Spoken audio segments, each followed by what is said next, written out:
Three, two, one. We're live, ladies and gentlemen. We're back. We have some breaking news to announce. Sam, he ran a lot of plays before this pod. He's been busy.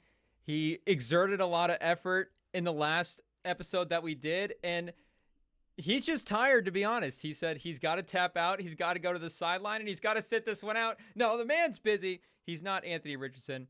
He would have showed up, of course, if he was able to. The man is out for the day, but he will be making it up to us soon. Stay tuned to the Rem and Sam pod. Subscribe. We are here through the sports weekend, and we are tuning in what is shaping up to be a pretty midnight of NBA hoops, if we're going to be honest. It looked for a second there like some of these games would get interesting, but the early slate is not the most exhilarating. We've got the Knicks up by 20 at the half, 23 at the half over the Detroit Pistons in Detroit. Brunson going off, 10 of 15 for the field, 26 points in the first half. Towns as well, too, 16 points in the first half, 6 of 12 from the field. I say let him cook. Let him keep scoring. Didn't he just have that big performance? Was that his last game? He had a 40-point game in the bag recently. Did he have that on the road? Because this is also on the road. So if Towns is having all these performances away from New York, it'd be nice for him to actually show up. Obviously, it's the Pistons. You want him against a good team as well, too. That Celtics game is going to be fresh in the Knicks fans' minds for a while, but you'd want him to, give his own people a good game. But regardless, you want to see Karl Anthony Towns do well. And he's at 22 a game for the season, 58% from the field. His three-point shooting percentage, let me double check. I have to do a double take real quick on his three-point percentage. He's leading the league. He's taking less than 3 a game, so he was up to almost 6 a game 2 seasons ago, and he was at 6. Oh, he's been at 7. So yeah, going through Minnesota, he's been anywhere from almost 8 in 2019, 2020 was his shortest season as well. No, I guess in 2022. 23, he only played 29 games, but he played 35 games that year and shot 7.9 three-point attempts per game at 41.2%. The greatest shooting big man of all time, Karl Anthony Towns. He's kind of making the case for it this year. He's at 72%. Is that completion percentage or three-point percentage? I don't really know what I'm looking at here for Karl Anthony Towns. What is going on in the sports world? These stats are backwards. Anthony Richardson's completing 48% of his passes, and Karl Anthony Towns is completing making 72% of his threes? Somebody switch those numbers around, please, and do it quick.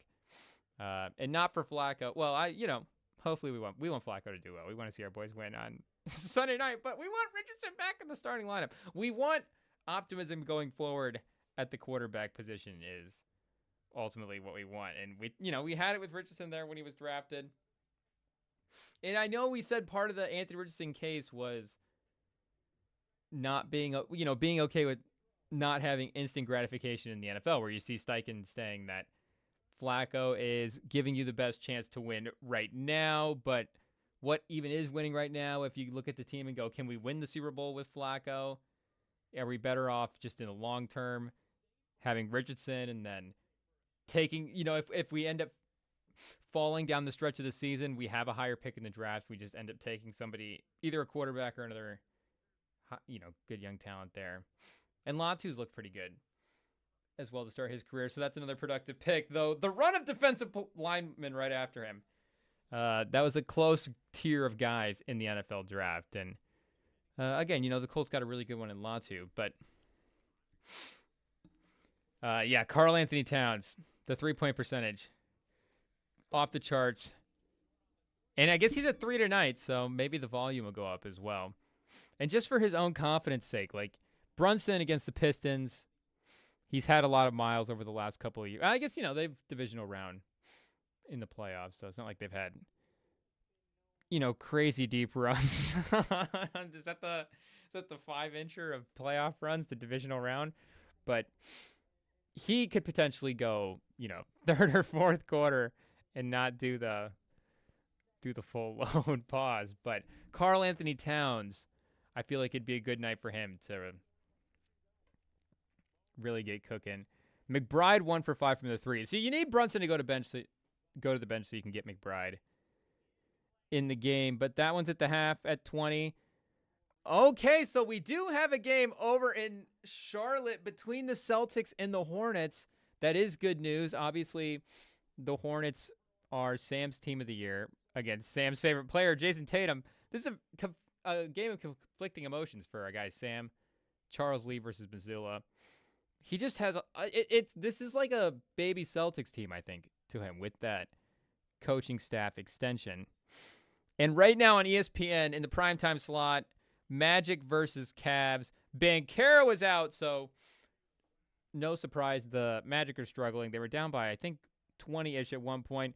At one point, all three of these games were at 20, and these were the only games in action. I guess we do got Bulls Nets, so we can hack into the system and watch that one at some point. But the Magic staying frisky, and they're not gonna, I think, completely suck without Banchero.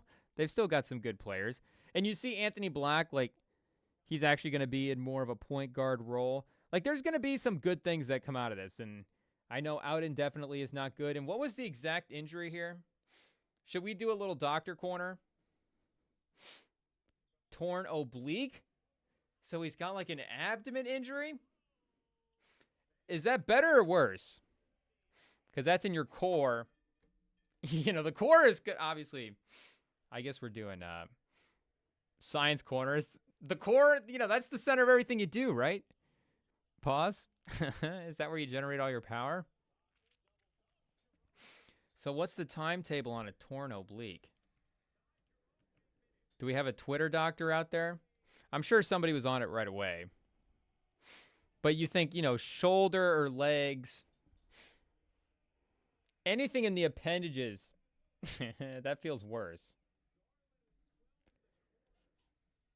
If you just go torn oblique right now, Paolo is 10 for 10 on the top headlines. Timetable, treatment. Is this ice packs? Is this surgery? Avoid strenuous activity. Yeah, you want to apply a lot of ice to a torn oblique. So maybe just stick Paolo in the cold tub for a couple weeks. See what happens. How to treat a pulled oblique muscle on WikiHow. I thought, man, WikiHow, Banchero, just get on Google. He'll be back in no time. But I think it's a little bit more than a strain. Man, Google's not taking oblique injuries very seriously. It's all causes for like oblique strains. Oblique soreness? What if it's a professional? What if I want to know if one of the professional best, young professional athletes, how long the timetable for recovery is? Again, just like chiropractors telling us how to do strains. Maybe our Google thinks we're old. Do our searches a lot? I don't think so. A lot of Paolo and the new Lil Uzi Vert album, which we'll get into. I don't think an old person would be searching that stuff up. Or maybe there's just a lot more cool old people than we thought. But, man, the Google AI is the absolute worst. The timetable for a torn oblique is several weeks. Okay, thanks, Google. So you're out indefinitely with the torn obliques. That is the proper thing. Is it just like I guess everybody heals differently. So they announced he's going to be reevaluated in a month to a month and a half. So Paolo probably done for the rest of the year in terms of 2024. Will we see Paolo again in 2024? Brutal. I don't even know what the NFL equivalent of this would be. I guess we did lose Hutchinson this year, but, and we made the case for when they lost Hutchinson, and obviously we were making the case that, sorry people, I didn't realize that we were just a floating head on the screen there for a second. We're locked back in. We pointed out, and obviously Hutch is valuable to the team, but with the season that he was having, it's like, oh man, are they potentially losing Not even the defensive player of the year. Like, is this guy going to be in the MVP conversation if he keeps this up? Is this guy maybe the best player in the league with how he's playing? Oh, also, the Lakers killing the Raptors. Just more blowouts all over the place. Pause. I guess we can lock into this Celtics-Hornets game.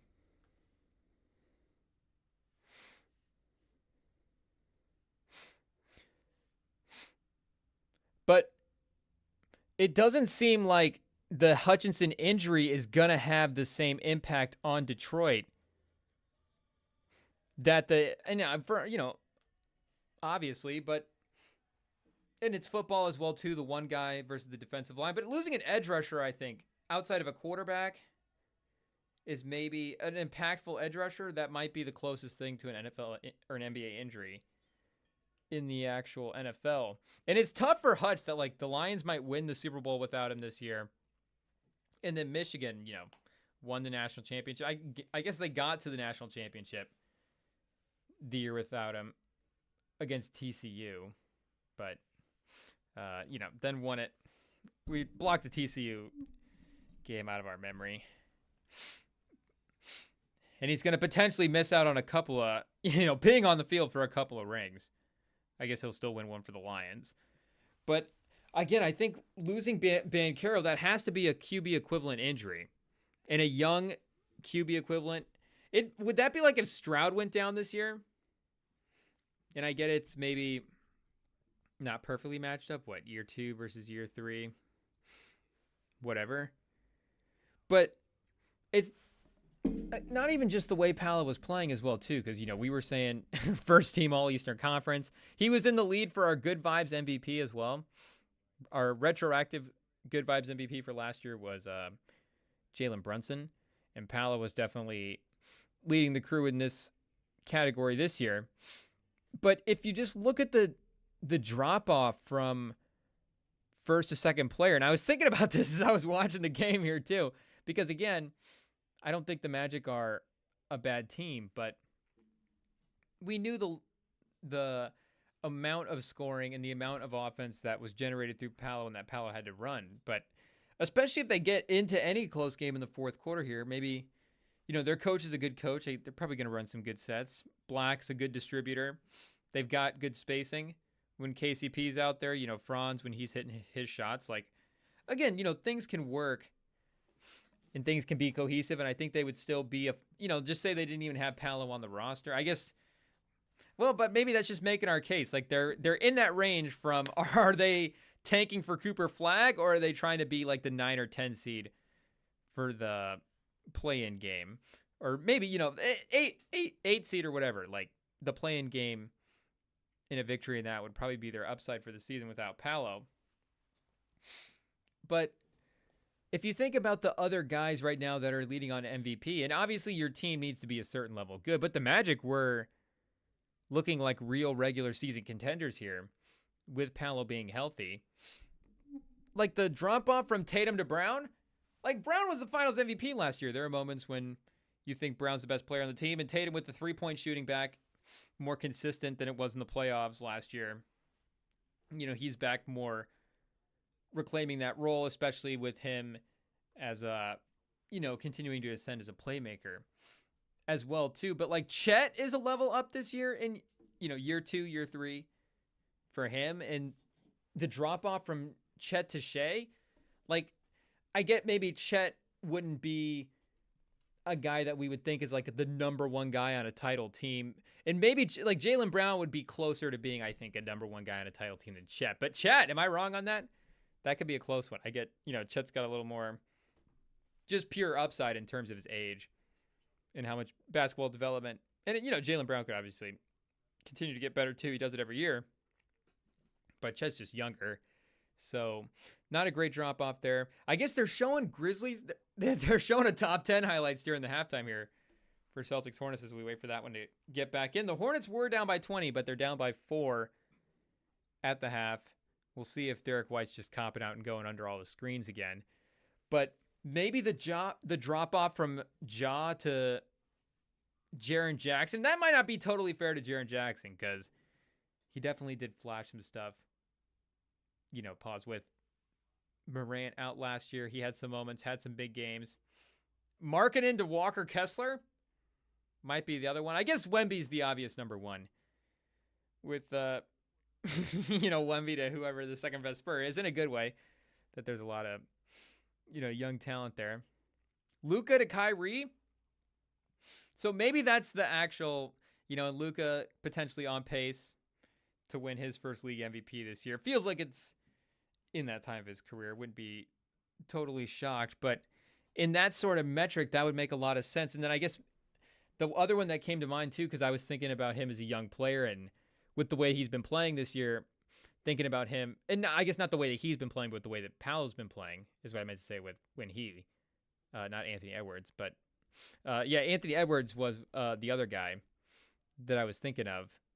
And, he has had more playoff success and more deeper runs into the playoffs, and we do have to value that when we're talking about young talent we want to build around. But, Sam always says it, so I guess when we say size matters in the NBA, that's not us. That's a direct quote from our guy Sam. We'll pause our guy Sam for that one. But, sometimes it just comes down to the simple thing. Like, would you rather have 6'10" Paolo, who could potentially be a point center, or would you rather have the shooting guard and Anthony Edwards? And Anthony Edwards, like we said, we've seen him do the playoff stuff. We have, I think, the same amount of basketball stock. But I hate to say this. I honestly don't even know. Are we still live? Like, we might cut the live. IT might do, we might get technical difficulties right in this moment. If, the Spurs, if big San Antonio starts hearing what we're going to say here. But I've started to kind of think about Paolo versus Wemby with the way Paolo's been playing and with just the shots that Wemby gravitates toward. And he was awesome in the Olympics, and he elevates his game in the fourth quarters, and he's just a rise to the occasion guy. He'll figure out a way to get success, even if he's not maybe shooting. The playmaking's gone up this year. The defensive impact is there, but Paolo has been, and he's, has another season under his belt as well too, so that matters. But his physicality, he actually knows how to use that to his advantage, and then, knows how to, he knows how to use his physical advantages to his advantage, and then he can counter off of that by when the defense is sagging off him and when he has the opportunity at the top of the key, and he's really getting that mid-range stuff down as well too, which, I don't know, did we say this already, that does he feel a little Giannis-y? And he's got, maybe Giannis is just a better defender, but offensively, just the way and Paolo can do more on the perimeter than Giannis, but just the way they can both physically overwhelm guys is, and not that Wemby would do that, in a strength way, but he's just not doing that right now at 7.5 feet tall. You should be around the rim I just don't understand the amount of threes that he's taking in. I don't know if Missoula was talking to Pop in the offseason and they were having just these big basketball epiphanies, and now, Missoula's got everybody shooting threes, and, Missoula's and Udoka and all those guys, they've been doing that. But Udoka was from that Pop tree and is a Spurs, technically a Spurs coaching staff guy. That Celtics ring is kind of a Spurs ring and a Pop ring in a way, if you think about it. If you connect the dots, and as we start the second half up here of what is the one close game in the slate, let me just double check the score of that Lakers-Raptors game, because it was, I think we might have misread that number. I thought it was 40-9 at one point. I think it might have been 40-19 or 40-29. It's 54-32 halfway through the second quarter. JJ Redick got the boys playing hard tonight. But if we're looking at all those guys, the last 3 or 4 draft classes, and I don't know how far back, 2019, Ja, Zion, I guess that would kind of be right in the range. But if we're going back to 2020, is that Cade? Let me pull that draft back up real quick just to double check. Because we still have Cade stock. And if we're talking about guys that would be the best player on a title team in the guys that have gotten drafted in recent history here. I would still have Cade. Just again, if we're putting all these guys in a pool, I would still have Cade really high up the list in that pool of guys. But also, the drafts are a little deep. You know, you might have some more talent than you think looking through the drafts. But I still really do value what Cade can do as a player. But I don't think he's a number one guy on a title team. I don't think that's necessarily a hot take to say. So I just don't think he's necessarily in a conversation with Paolo and Wemby and Anthony Edwards. You know, Zion, I guess, is kind of in his own category. I guess 2020 would have been Edwards, and then 2021 would have been Cade. So we got Edwards and Halliburton, Maxey out of that draft, LaMelo balling out again this year, Peyton Pritchard. But Mobley as well, too, really solidifying his spot as a, you know, top 2, top 3 guy in a title team rotation. I guess not solidifying his spot. They haven't really done anything in the playoffs yet. There's 5-0 to start, but seems like he's on pace to have that kind of a breakout season. Scotty Barnes, Suggs, Franz Wagner, Kuminga, Sven Goon. Just quickly going back through the 2021, just making sure I'm not missing any major players. Oh, I guess Jalen Williams out of 2022 would be in that tier if we're talking first and second guys. Because if you're a second guy, if you're at this stage, if we're talking young players and we think, oh, Jalen Williams could be the second best player on a title team, then obviously he has to be on your radar because that is just in alone a certain level of talent. But when we're talking about that extra conversation, it's like, okay, he is only a couple of steps away from also being a number one guy on a title team. And I get, you know, you may get a guy that's like more like Clay, where it's like, you know, would he have to change his whole play style if you were like going to run the entire offense through him to try to win the title? Would he just be able to do the spot up, the run off screen things? Would he have to actually, you know, it's not even just add something to his game, because it was the way he played and just the way you would have to run the offense as well too. But a guy like Jalen Williams with his ball handling ability and the way he can get a shot, you're like, if the shot making just continues to go up, then there's really no reason that he couldn't be. And same with obviously a guy like Clay. Like if Clay was just lights out doing the ball movement stuff and off the screens, and I mean, you couldn't stop it anyways with the Warriors, and I get the Warriors stuff, so we don't have to defend Clay's greatness here. You guys all know that Clay was a great player. Jaquez?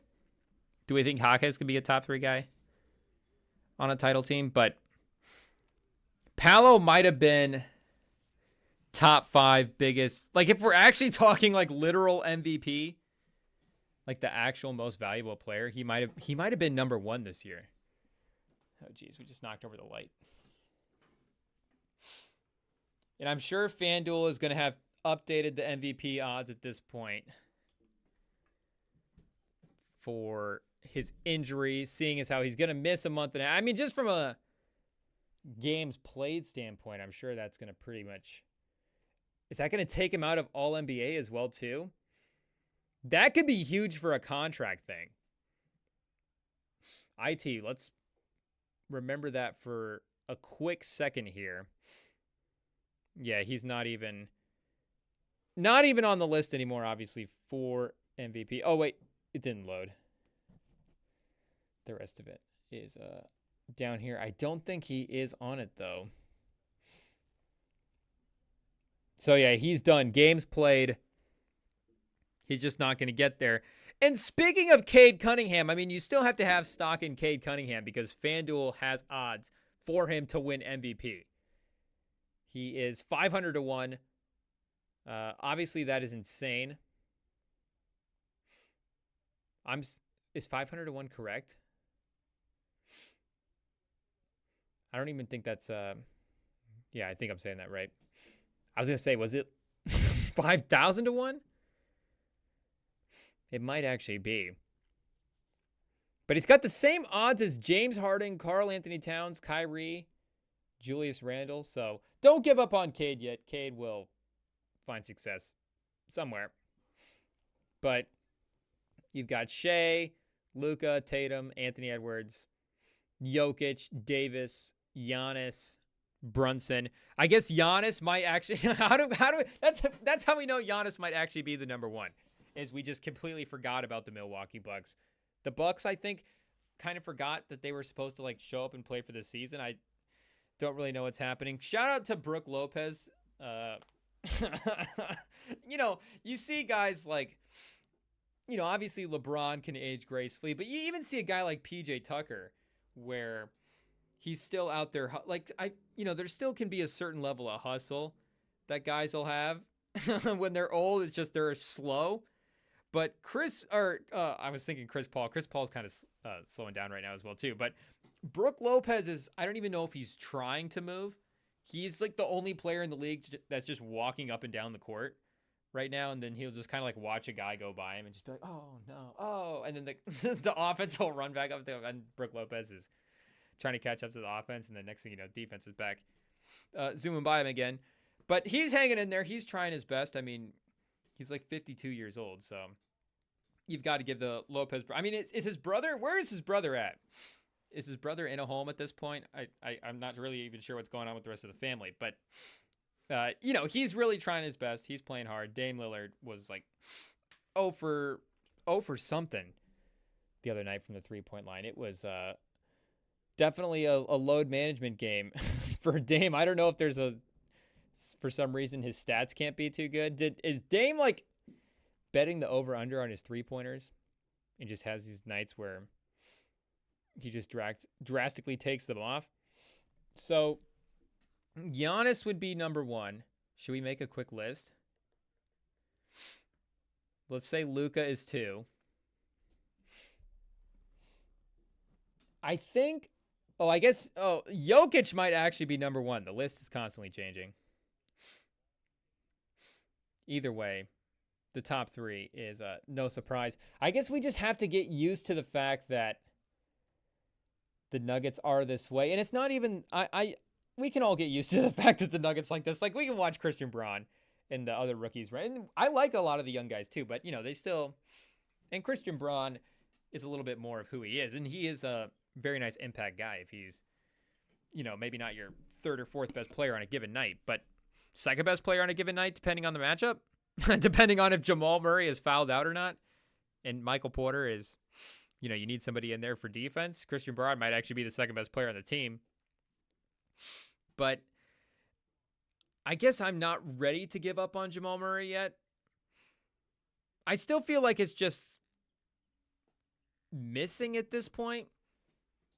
Like, the injury is not good. He could be down, slower a step. He was never a defensive menace. But he was such a great shot maker. Was like 5 games into the season, like he's already past his prime.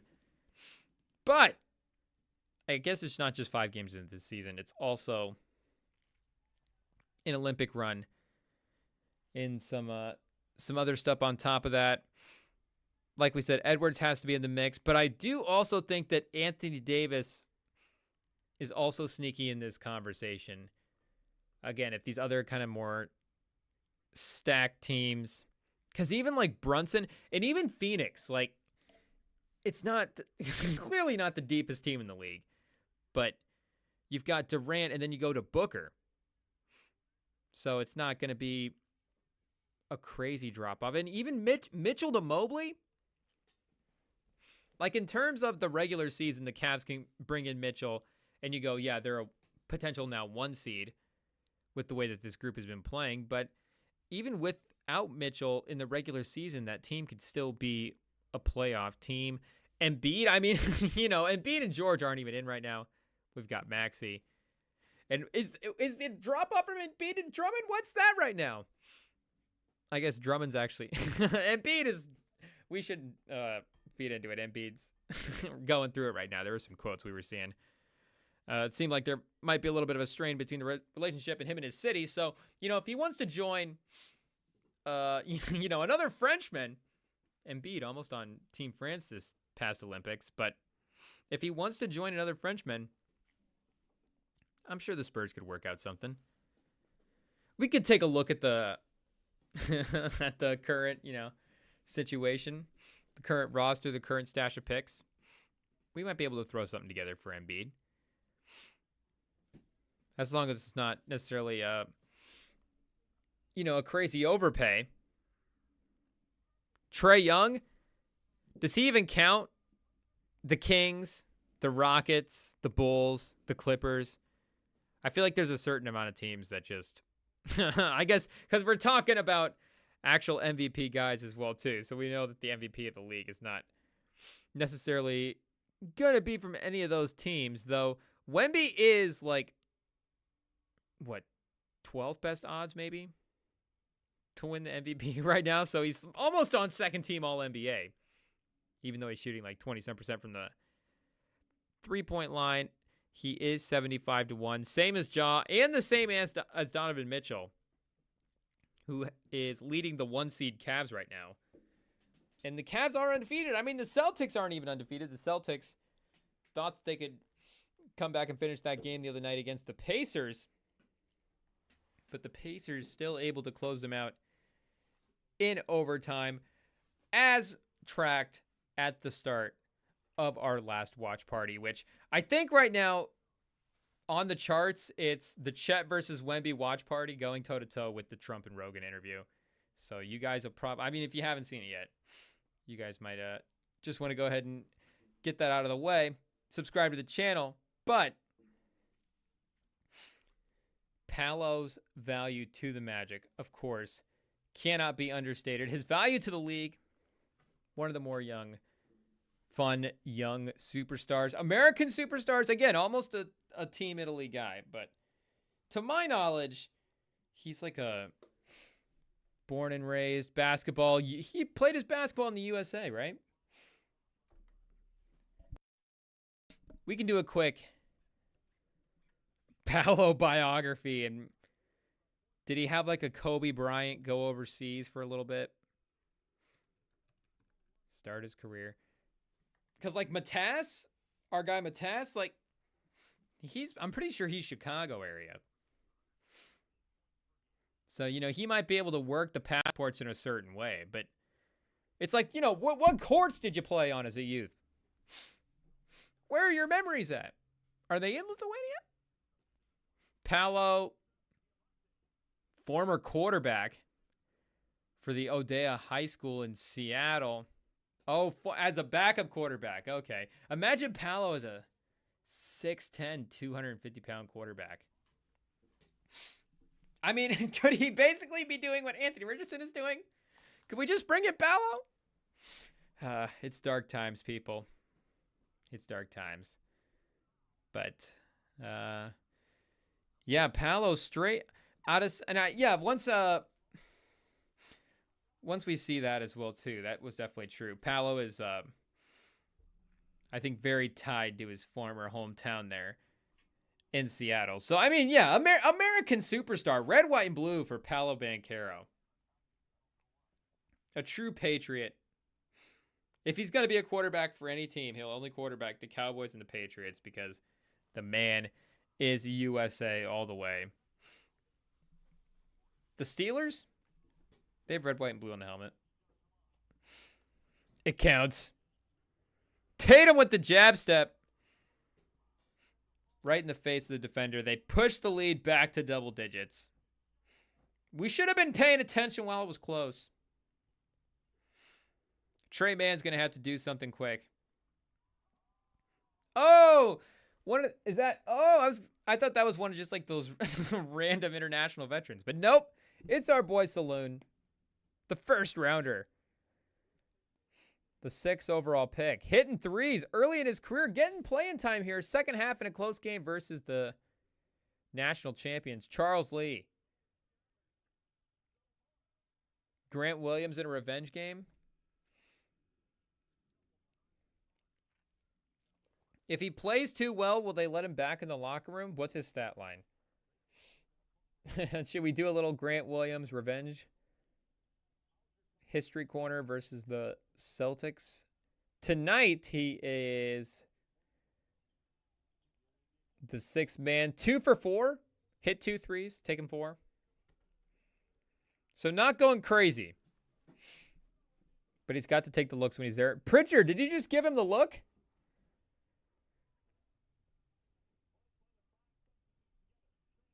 Man for 3. They're going toe for toe with this team. And the 3-point shooting thing is crazy because, I mean, if you're making them at the rate you do, then, obviously this is going to be successful. But and it's like the Warriors as well, but just the pressure that puts on you at the other end where you feel like you have to take these threes. Like Charlotte is definitely going toe for toe with them. And that might be one of the good things about them this year is this might be a team that's able to just jack up a lot of threes. Trey Mann doing a little too much right now with the turnover there. Oh, Holiday misses the layup. Wow, big mistake for Holiday. Still up 5 with 4, though. In the third, Saloon's going again. Yeah, they're just bombing threes right now. Maybe that one rolling out of bounds will slow the momentum a little bit. But you just feel like you can't get good twos and good looks because they're just going to continue to pull away even if you go shot for shot with them. And then you're going to get guys like Saloon thinking that you got to start taking these 27-footers straight away. Saloon, was he in the saloon before this? Oh, Tatum's going to try it in his face. Not an easy shot. You could see he had to put a little extra arc on that. That one went long. Saloon, he's a long defender. They may have to bring LaMelo back in. Oh, never mind. Trey Mann is cooking right now. The baggy shorts. And I'm going to have to go back and watch some old Trey Mann highlights, but I feel like he's channeling that baggy shorts energy as well. Like his crossover, he's got a real like big and one kind of crossover going this year. Between the legs, the herky-jerky, the stop and go. I knew he was kind of like a quick, I always thought of him as kind of like a quick drive guy. Could hit some threes off the move as well. But just kind of going to go straight to the basket. But he's pick and roll. He's taking guys one-on-one. ISOing.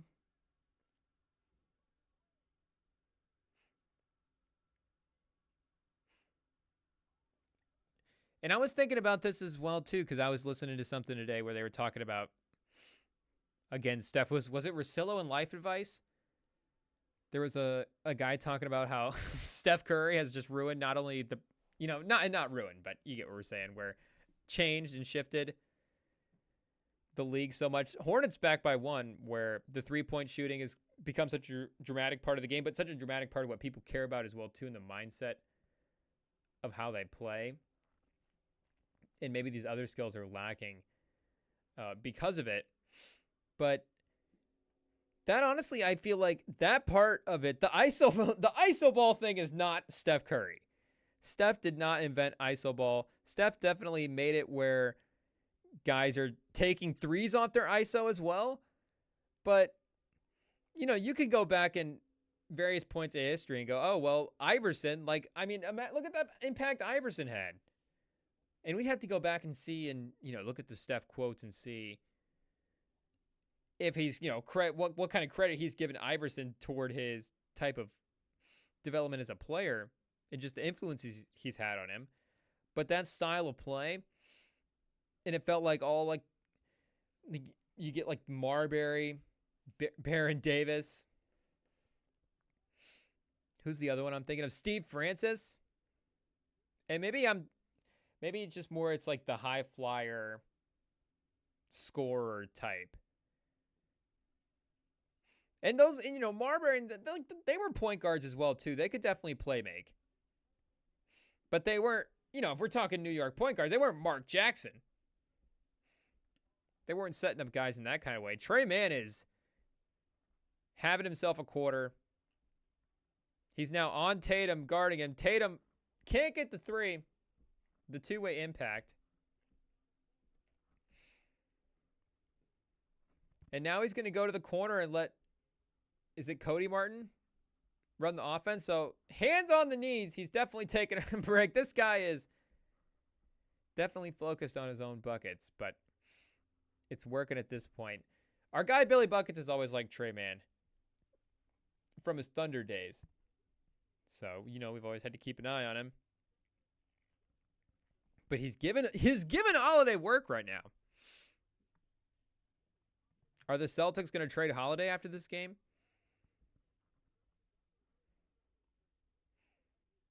We'll see if the Celtics overreact to the Trey Man performance. And then, you even go into the 80s. You get, I guess, when was Earl to Pearl? Was that 70s? Bernard King? The ISO ball, guys hunting their own shot. Even Kobe, MJ, and I get, MJ was in an offense and he was running the triangle. He was doing a thing, but that was later in his career. And MJ was a little bit more just he was such a psychopath that it's not even that he had to take the shot. It's just he knew the shots were going in if he took them.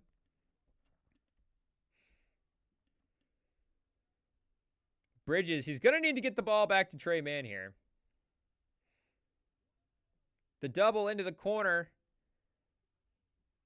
Great defense by the Celtics. The Hornets can't break it. Shot clock by violation. Third quarter with 8 seconds left. So the Celtics are going to get a look here. 92-86.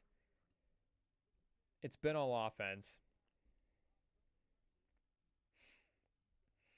And that means that Magic Cavs game might finally be coming to an end soon. We've got Nuggets versus Timberwolves on the other side of that. Little conference finals rematch from a couple of years ago. Wolves take the Nuggets down last year. Unfortunately, Jokic won't be able to get revenge on Karl Anthony Towns. He'll have to take out his anger on Julius Randle. And Julius Randle is in for some work tonight, people. Jokic is going to put up 40. Can he be the first 40-40-40 guy, 30-30-30 guy? What's the most insane stat line that's possible? Because I think Jokic is averaging he's averaging, it's like a 30, 12, and 9. And the problem is, you get, not even the problem. Shout out to a guy like Westbrook. The numbers were incredible. What he was doing was definitely, I don't think we give it enough credit for being one of a kind when it was happening, because you still go through history and you go, okay, it's the guys that were putting up these numbers. It's Oscar, it's Wilt, it's Kareem, and not even with the 9 assists as well, too. And not Wilt either, really, with the 9 assists, but the 30 and 10, 30 and 12, the 30 and 15. Just that incredible, interior presence. But then to add the playmaking on top of that. But Luka as well, and even LeBron, just the condition to what the numbers are. I even have it a little bit myself. But I think, didn't Jokic have a 40 and 20 and something the other night? I just feel like the stat lines this year are just going to continue to be mind-boggling. Is he leading the league in scoring? Jokic might be winning the scoring title. The center takeover, people. Jokic is scoring. Towns is leading the league in three-point shooting. Is LeBron leading the league in assists? It's officially time for 6ix9ine. It is Friday night. But to quickly update the rest of the association, well, let's see if any of these other games have gotten closer. No, the Cavs still keeping the Magic at arm's length. They're up 14. But again, the Magic hanging around, you got to give them credit. In the Lakers this year, Davis has 19 in the first half, 8 of 10 from the field. LeBron has 18 in the first half, 7-11 from the field. Are we going to see Bronny tonight? Play Bronny? I honestly feel like they're not. Are they not playing him enough? Did they have another blowout the other night? I feel like he did. Did he get it? He did get it in that Cavs game, didn't he? I guess it was the other way in that one. The Lakers are shooting 62% from the field, 42% from three. The Raptors, on the other hand, 39%. 2 of 14 for three, 14%. 2 of 14. Have we seen that number somewhere else recently? 2 of 14, 2 of 15. Looks familiar. Lakers getting to the line as well, too. Much more. But the Lakers are the Lakers going to make the finals this year? JJ Redick is, and it's not, it is Redick, but Davis is healthy. Davis is balling. The guys are shooting threes around him. Dalton Connect is like giving him a lift off the bench. And I wonder if LeBron has not a greater sense of urgency over the past couple of years, but we all know this, like your goals shift as you go along. And sometimes, the goalposts can move of what you want to accomplish. And I know LeBron was always trying to get to this point where Mr. James, can we call him Bron? I don't know what kind of name basis we're on with the King, but he always talked about getting to the place where he could play with his son. And you didn't know potentially, what he was going to look like, but what the team was going to look like as well, too. And especially with the Lakers and the way they've looked the last couple of years. Now, the Rem and Sam pod has been the number one pod of the Lakers are closer to being a finals contender than most of these other people are giving him credit for. I mean, like, how do you not get credit for, I guess you don't get credit for losing. Obviously, that's how you not get credit for it. But to going and playing toe-to-toe with the Nuggets the year the Nuggets won the finals the way they did. And then, they haven't really gotten... and then to lose against the Nuggets as well, too. I feel like in a couple of other close games where Jamal Murray hit some big shots, they haven't really gotten totally eliminated in a playoff series where you go, okay, if there's a couple things here and a couple things there, it's not like, a couple years ago when they lose to Phoenix, everybody's hurt. There's like legitimate, this is probably not going to happen. But, to me, there was still like a path of, a couple of Jamal Murray shots here, a turnover here, whatever. Going back a couple years ago, LeBron hits a couple of shots in the fourth quarter here and there, and, maybe things are totally different. But now that the coaching move has been made, and now that you're getting a little bit more elevated play from some of the guys, you have a little bit more depth. Like, the roster is definitely a step up from where the majority of where the public perception of it was going to be. And now he's looking at this going, I'm still at a level where I can have big performances and still be an impactful player in important games. Davis is still playing at an MVP level. The roster is good. Like, not only am I going to play with my son, like, what kind of NBA moments do I want to experience with this kid? And is actually now winning a title with him a real possibility? And every year is obviously the year for LeBron at this stage in his career. And again, especially with the Lakers, it's like we're saying, they're getting elevated performances. Like, it's a fragile thing. It could just be, this could be like a high momentum season for him, and they're going to need to ride the wave. Like, let's ride the wave here. But that's just the thing. And the wave is not even just the Lakers. The wave is, again, like we're saying, I think they were competitive against the Nuggets in the Western Conference, but the Nuggets and Jokic aren't around potentially to knock off the Lakers. And, if they got matched up in a playoff series with the Denver, and Denver somehow is in the playoffs, Jokic just pulled this team through the play-in game, and they're somehow matched up in a series together. I guess the Lakers are like the 2 seed in this scenario. I don't know how this regular season simulation plays out exactly.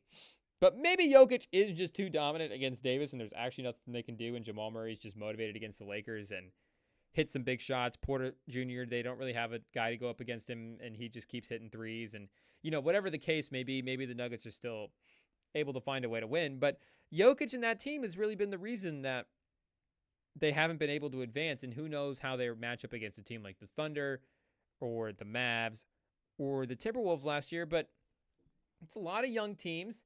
And if you're going star for star, LeBron versus Davis on any of those teams, like none of those teams outside of the Timberwolves really had the bigs. The Timberwolves against the Lakers would have been a tough one because you have the bigs to go against Davis and the wings to throw at LeBron, and then Edwards is going to be on Reeves at that point, and that could just definitely be a bad case for the a finals matchup or a potential finals appearance for the Lakers. But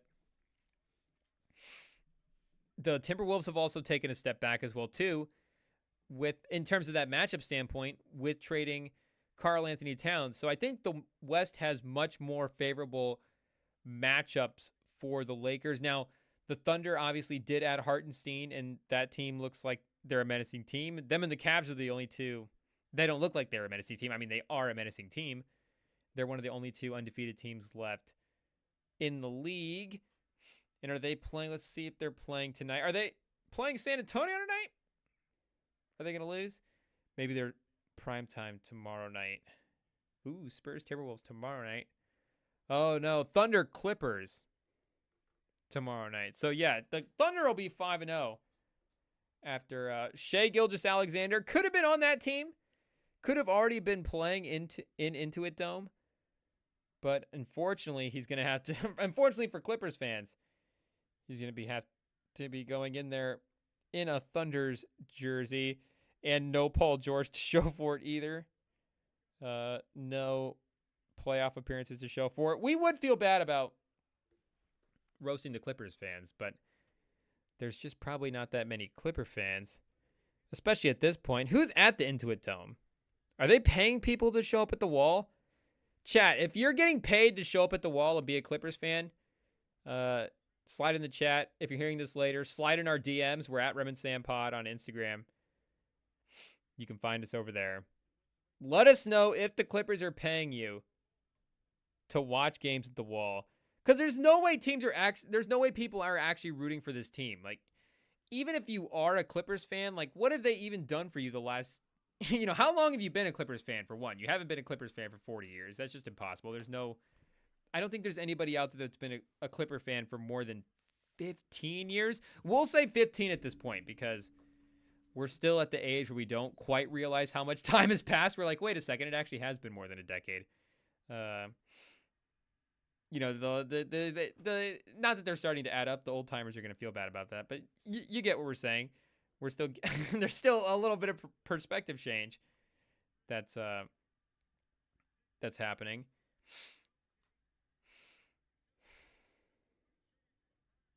LaMelo burying threes right now. 99-100 with 7 minutes left. But nobody has been, let's even say 20 years. Let's go back 2004. Was that Elton Brand? When did Elton Brand get to the Clippers? Maybe that was like 2006. I guess there was a fun team in the 90s. But then the whole Donald Sterling thing. And he was obviously hurting the team, for a while. Also, he got there in the 2000. Elton Brand got to the Clippers in 2001, 2002. 16th in MVP voting. Just missed the cut for All-NBA as well, too, with that. Not on All-NBA that year, putting up an 18 and 11. So who's the longest Clipper fan? Is there just a famous Clipper fan that we're forgetting? Let's see. Who's the celebrity Clipper fan that we can't remember? Adam Devine? Google says celebrity Clippers fans include Adam Devine, Anthony Anderson, YG, Queen Latifah, and Penny Marshall. YG's a Clipper fan? Anthony Anderson's not a Clipper fan. No way. Or Adam Devine. I'm pretty sure Adam Devine has been at, obviously they've all been at Laker games, but is Adam Devine has he said has Anthony Anderson come out and said go Clippers over the Lakers? I don't think any of these celebrities have endorsed the Clipper. And that's the thing. If you're a celebrity, are you going to endorse the Clipper over the Lakers? Is that Rainn Wilson?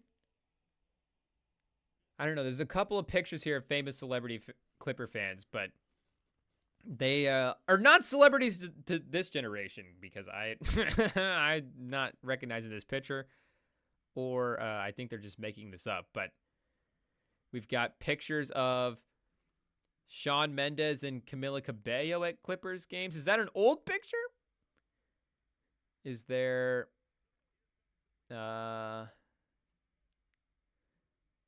Billy Crystal? Billy Crystal? Okay, so Billy Crystal might be the LA superfan that we're looking for. Athlon Sports is calling him a Clippers superfan.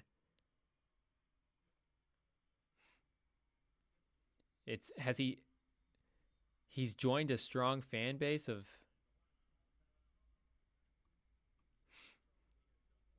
However, there is one person in the city who stands out as the biggest Clippers fan in the city. That man is comedian and actor Billy Crystal, who is now considered on the same level of fandom as prominent celebrities like Jack Nicholson with the Lakers and Spike Lee with the Knicks. That's a excerpt from Athlon Sports. We should have said quote, unquote there. Sorry for dipping on our journalistic integrity. But is anybody on the same level of fans as those guys?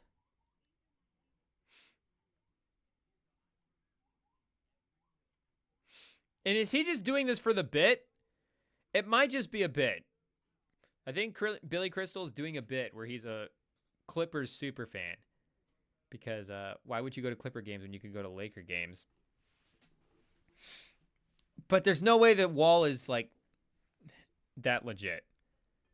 So let us know, chat, if the Clippers are sliding in your DMs and saying, hey, we'll give you, is it discount tickets and a t-shirt? Like, what's the hookup? Jalen Rose said the going rate for a college prospect back in the day was it like 50 grand? Maybe 500 grand in a Cadillac? I think it might be 500 grand now. Maybe it's 50 grand now. Whatever the number was in a Cadillac back in the day. So what's the going rate for a fan to sit at the Wall and be a Clippers fan at the Intuit Dome? I don't know if a Cadillac would necessarily be involved, but unfortunately, though, we have to be rooting against Shai Gilgeous-Alexander. Oh, yeah, they do play tonight. They play the Blazers. And they're minus 11.5 point favorites. Should this be the one that we just go, yeah, of course they're going to lose to Scoot? It just, the most random game. The most random way possible. Pacers-Pelicans, also in a bit of a tough match here. Zion going crazy tonight. 15 points, 7 of 10 from the field. Brandon Ingram, 6 of 10 from the field, 15 points. Okay, we may have found our next game, folks. The Hornets refuse to go away from the Boston Celtics, so you know we have to watch LaMelo in crunch time.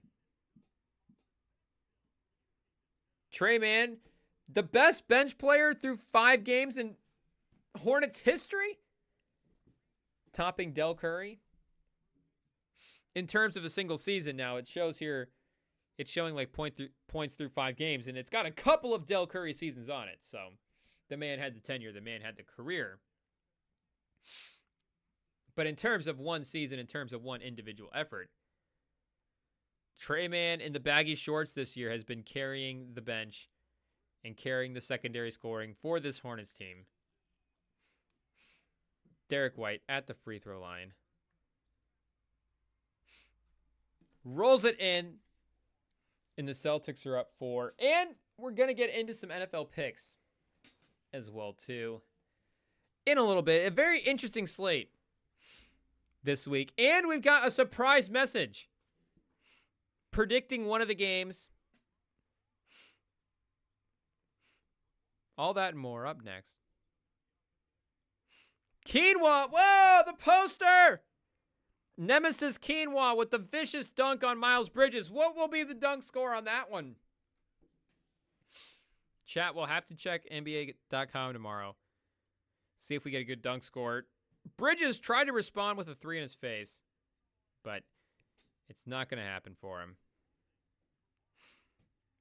6 minutes left in the fourth.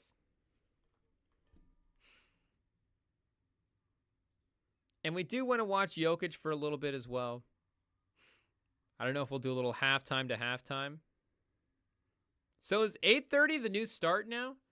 Are we getting a nice early slate for the NBA? I mean, the East Coast has to be thankful for that. That late slate. For the history of the league. been going late into the night. But now, do they want the kids to watch it? The school time? I mean, LaMelo's on. You can't have LaMelo playing late at night. The kids got to be able to watch LaMelo. Should we put LaMelo in our MVP drop-off rankings? What's the drop-off from LaMelo to Grant Williams?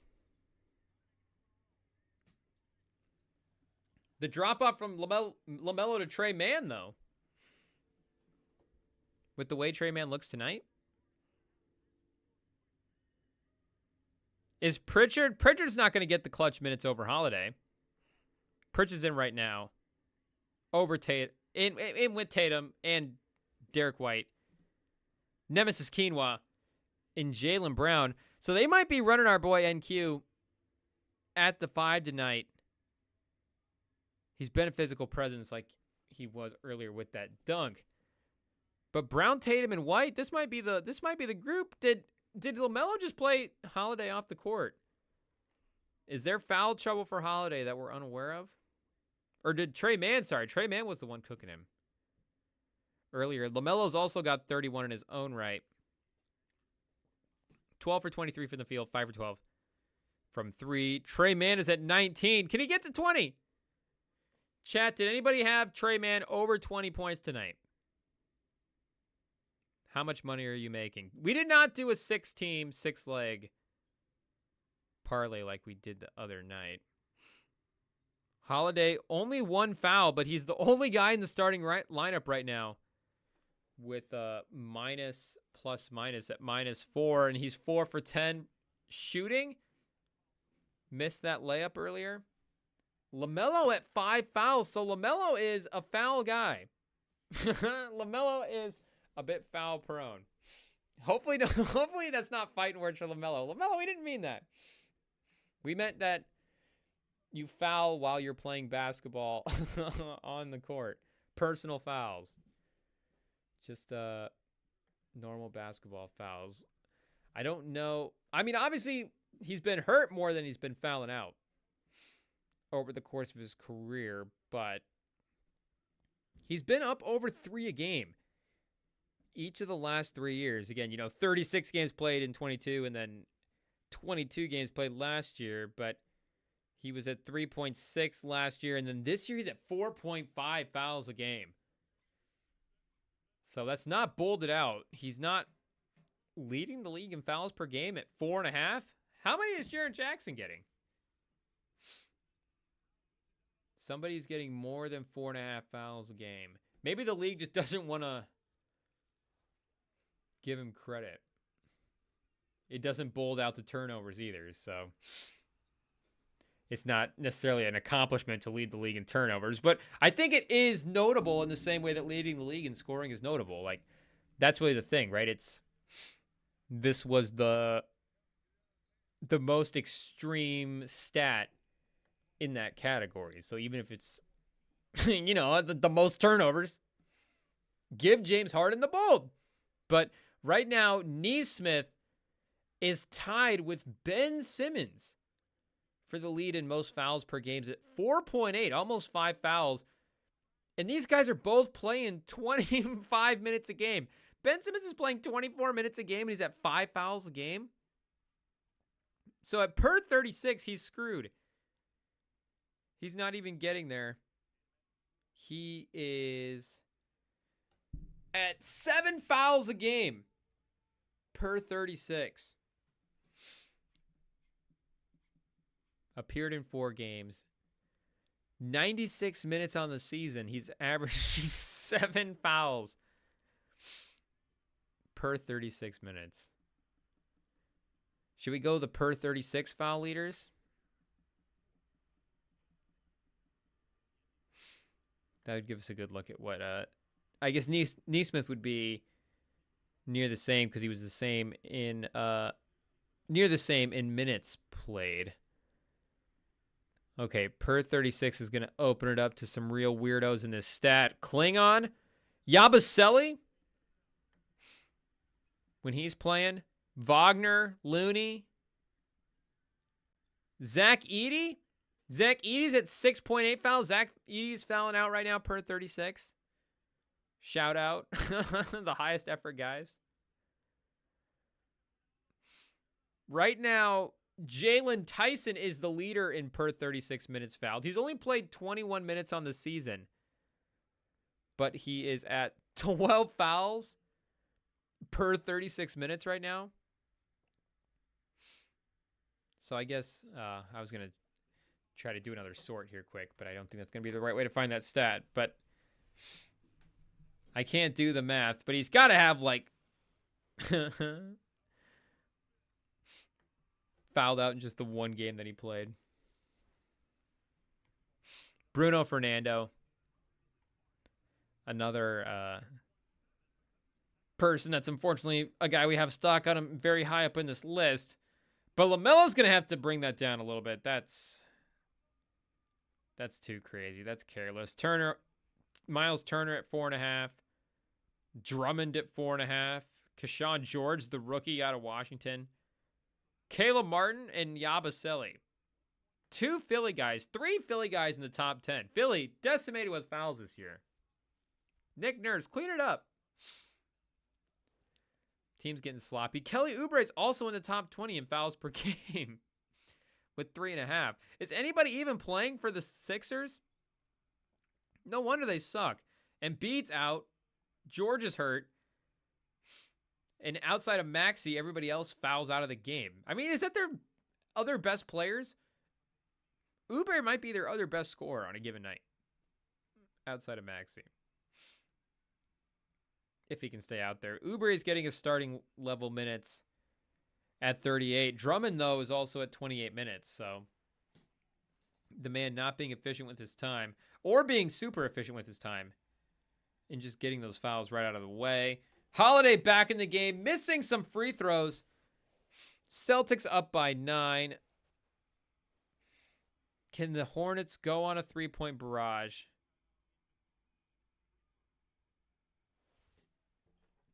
Charles Lee with the timeout. It went the Celtics up by 9. Is that unfortunately enough for us to call it quits on that game? I don't think so. We're not ready to tap in. Maybe it'll just be fourth quarter Central. Because we're gonna have fourth quarter Bulls Nets approaching in a second. So we might fight off the Feds for that one. And see how it goes. But let's take a quick break, and then when we come back, let's get into some of the quick instant reactions to some of the new music that dropped, and then we'll get into some NFL picks as well too. But shout out to Pure Vita, shout out to BETSTAMP. We'll be right back. Don't go anywhere.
And we're back, folks. And music is back on a Friday as well, too. Tyler hasn't quite shifted the entire entire industry yet.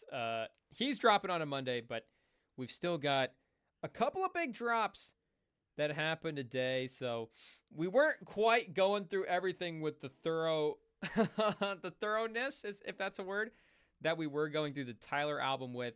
And, having the big artist dropping on a big day, if a guy like Tyler is dropping, if he had dropped, I guess today, the Uzi album still would have generated some momentum. I mean, you look at the streaming numbers, like the numbers are obviously, in terms of the monthly listeners, super close together. Now, if you look at the numbers that Tyler is going to put up for this Chromacopia album opening week, even with the shortened week, let me pull those back up here in a second because those were pretty crazy. But Tyler's still going to dominate the day either way when he drops. He's one of the hottest guys in the game right now, one of the best going.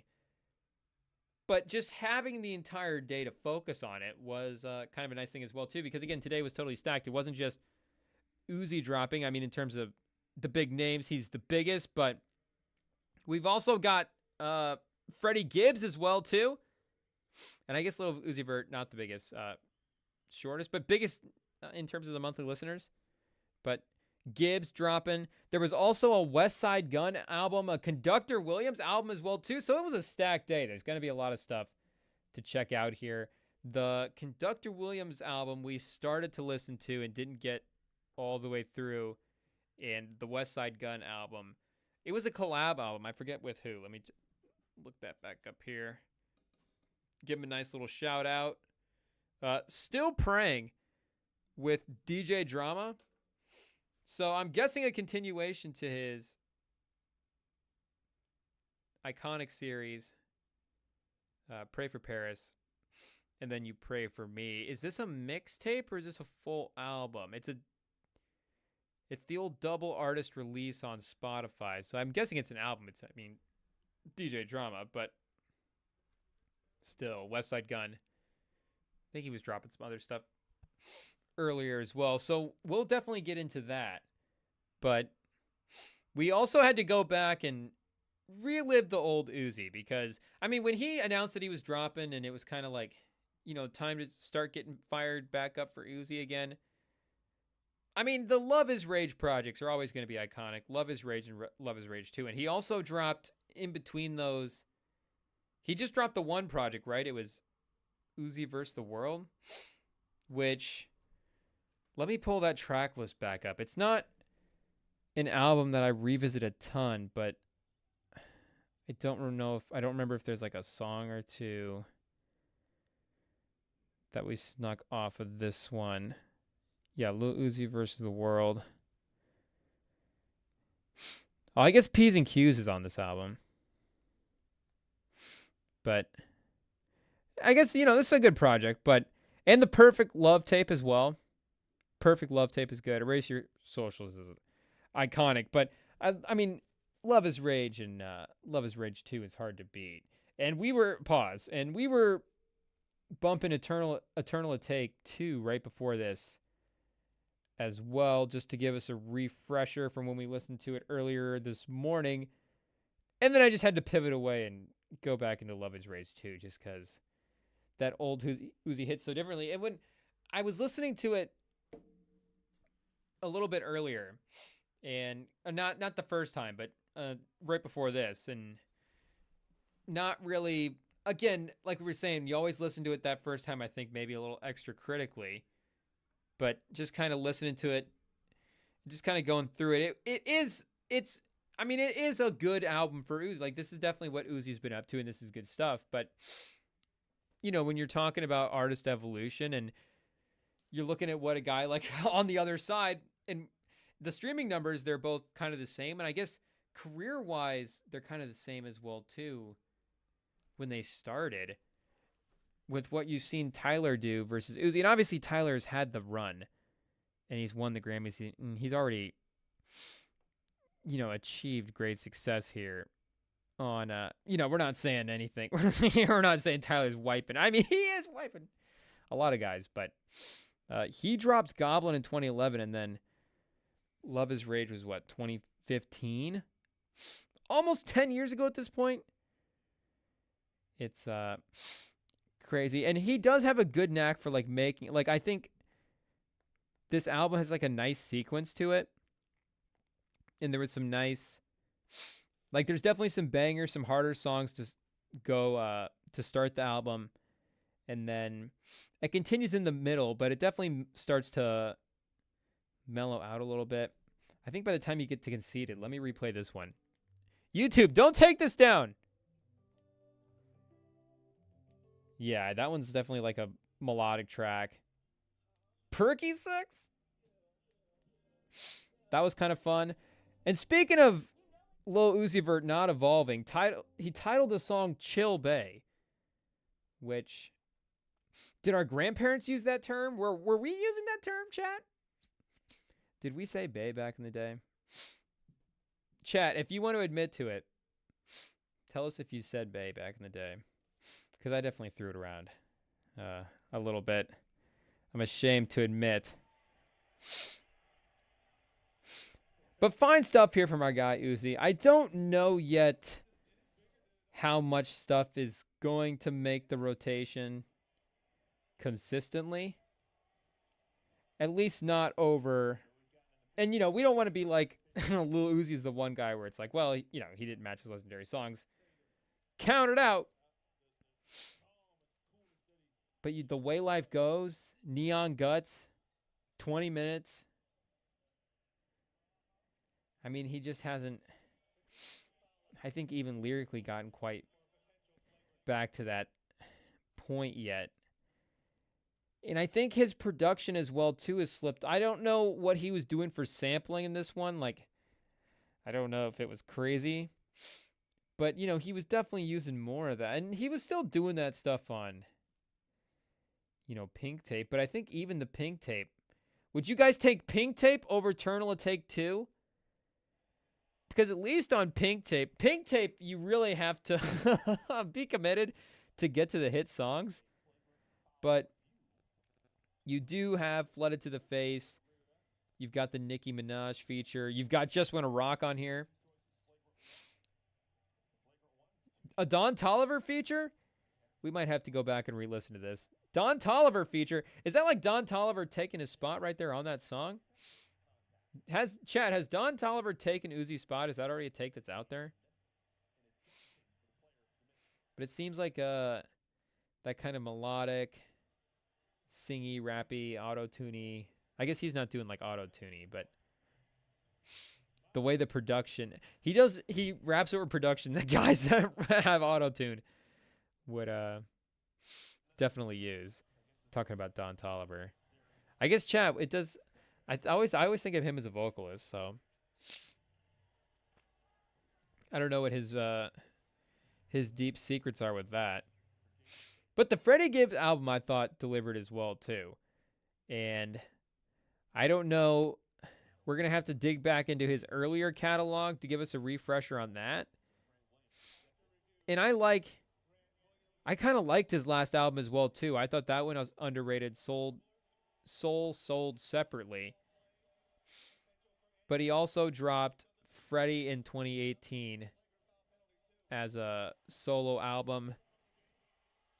You Only Live Twice in 2017, and then Shadow of Doubt in 2015. And those have been the solo projects that has been dropped alongside these other collab albums with these big producers that have kind of, you know, brought Freddie into that next level and landed him that Grammy nomination as well too with Alfredo. But just in terms of the whole community, you know, kind of elevated him into that legendary status. But now that he's kind of back on his own fully, because again, he can still, like, you know, drops Pinata in 2014, Shadow of Doubt, and you know, I guess he does do that 3-album run before Pinata or before Bandana and Alfredo again as well too. So maybe we're out one album away from another great collab album from our guy Freddie. But I honestly think the only thing that held him back from this other album getting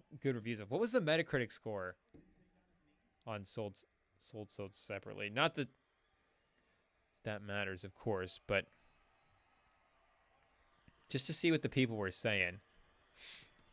Because I don't remember 2022 being like, hey, you know what kind of one of the sneaky best albums is? Is that Freddie Gibbs album sold so separately. Triple S? But maybe I'm just remembering it wrong. Oh, yeah, no, 78. Definitely a good score.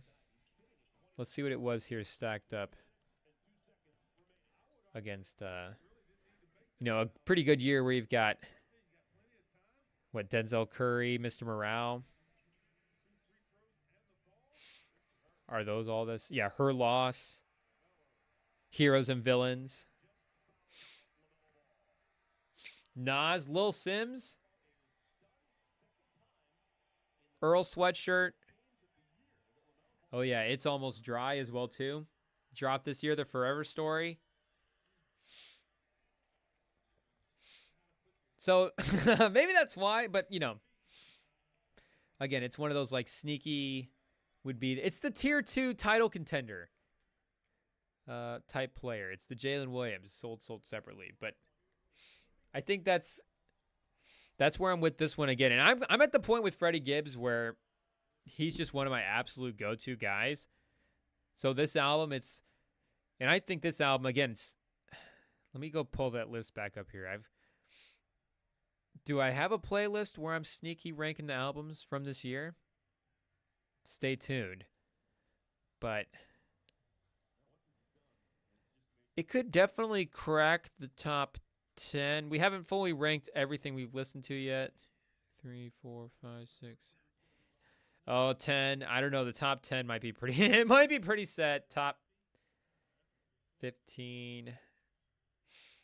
I don't know. This one might move up, and it's tough, ranking it against the albums against the year because dropping something in November versus something that dropped earlier, and just the time that we've had to sit with a couple of these. Like, speaking of Conductor Williams, like an album Across the Tracks that dropped, was that this summer? Yeah, this dropped in June. So this has been in my rotation now for several months. That familiarity with it's just going to make it go a little bit higher on the list. Whoa, don't start playing. YouTube's going to strike it. But this is, and again, just in terms of, we can admit our Freddie Gibbs biased. So that's just going to lend him to being in the rotation as well, too. But this was definitely his most concise album of the ones that he's released recently. I guess You Only Die Twice was the same as well, too. But Shadow of a Doubt and Freddie were both longer, and sold separately. Were both like fuller, 1 hour type longer projects. But this one, 13 songs, 30 minutes. Again, just nice sequencing, great flows from Freddie all the way around. And I think his ear for production as well, too. And I think it's always been really solid. Like I said, I think the production on the last album is pretty consistently good all the way through. But I think him having worked with these great producers, you can kind of see that influence kind of rub off a little bit. And I guess I didn't go through the credits on some of these to see if he got like another Alchemist hookup. And another fun, like, he's always kind of got like fun little ad libs and stuff, but he'll give you like a character or two, which obviously, with the Tyler experience, there's world building and all that stuff. And I mean, Freddie's doing it. He's making deals with the devil in this one. He's making debts he can't repay. Our guy Freddie's in bad shape, but yeah, none of these I don't think are any of the producers from those collab albums. But shout out to the guys that definitely worked on this. It was a very strong entry for the year. Like we said, it's going to be something that we're consistently playing here. And I think between this and the Tyler album, is definitely going to be fun to work in. So I'm excited to listen to that Conductor Williams album as well too, because that Across the Tracks was so strong. And it's Conductor We Have a Problem Part 3, but on Spotify, there's only the only other Conductor We Have a Problem is Part 1. So I don't know what happened to Part 2. Do I need to get on YouTube? Is it like Don't Front? Shout out to Don't Front by our guy Joey. It's not back yet, but it might be someday. 15-point game here. 90 seconds left. Make that a 17-point game. As our guy NQ gets a little layup. So let's see if we can check. Can somebody distract the feds while we pull up this Bulls game? Unfortunately, the blackout's going to have us locked out on the league pass, but we know a satellite. We know a satellite. We know a TV on the corner. We can just move the stream over there and sit outside of the corner and watch it. I wish TVs did actually play, and maybe it would just get too chaotic now. People are so addicted to TV, and how bad is the economy? Like, are people down bad enough where everybody would just be gathered around a Best Buy watching TV? But you watch like an old movie. Is that the Joker movie where they're watching? I think, yeah. Isn't it the Joker where Joker 2, where Gaga smashes the thing and grabs the TV after watching the Joker in trial? Are we the only people referencing Joker 2 and not making fun of it? But you see that with movies set in that time period where you get the old TV shop and the TVs are lined up outside the glass and people are just walking by. Somebody will stop every now and then. There'll be like a baseball game on. It'll be like, oh, a couple of guys watching the end of the inning.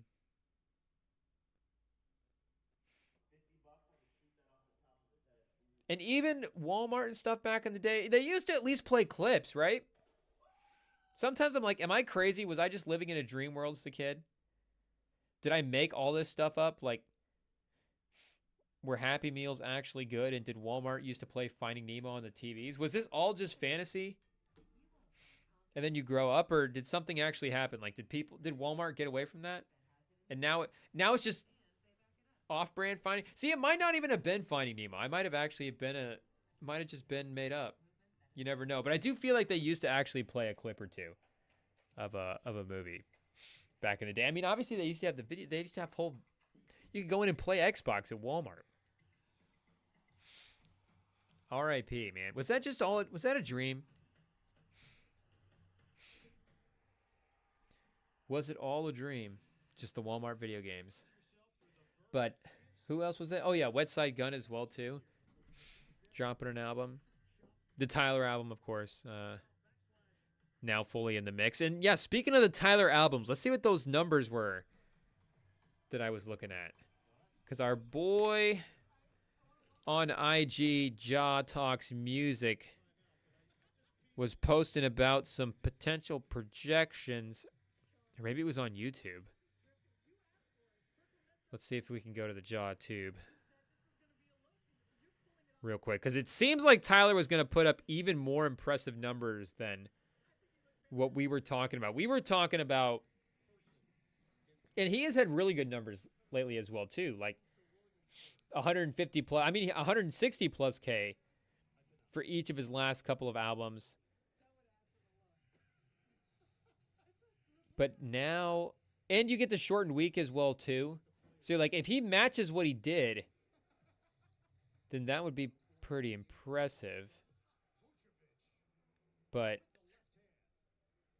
not only is he going to do 150 plus, it seems like, so yeah, as of 3 days ago, Ja posted this and said, and it is edited as well too. I don't know exactly what he changed, but regardless, all the numbers are still pretty impressive.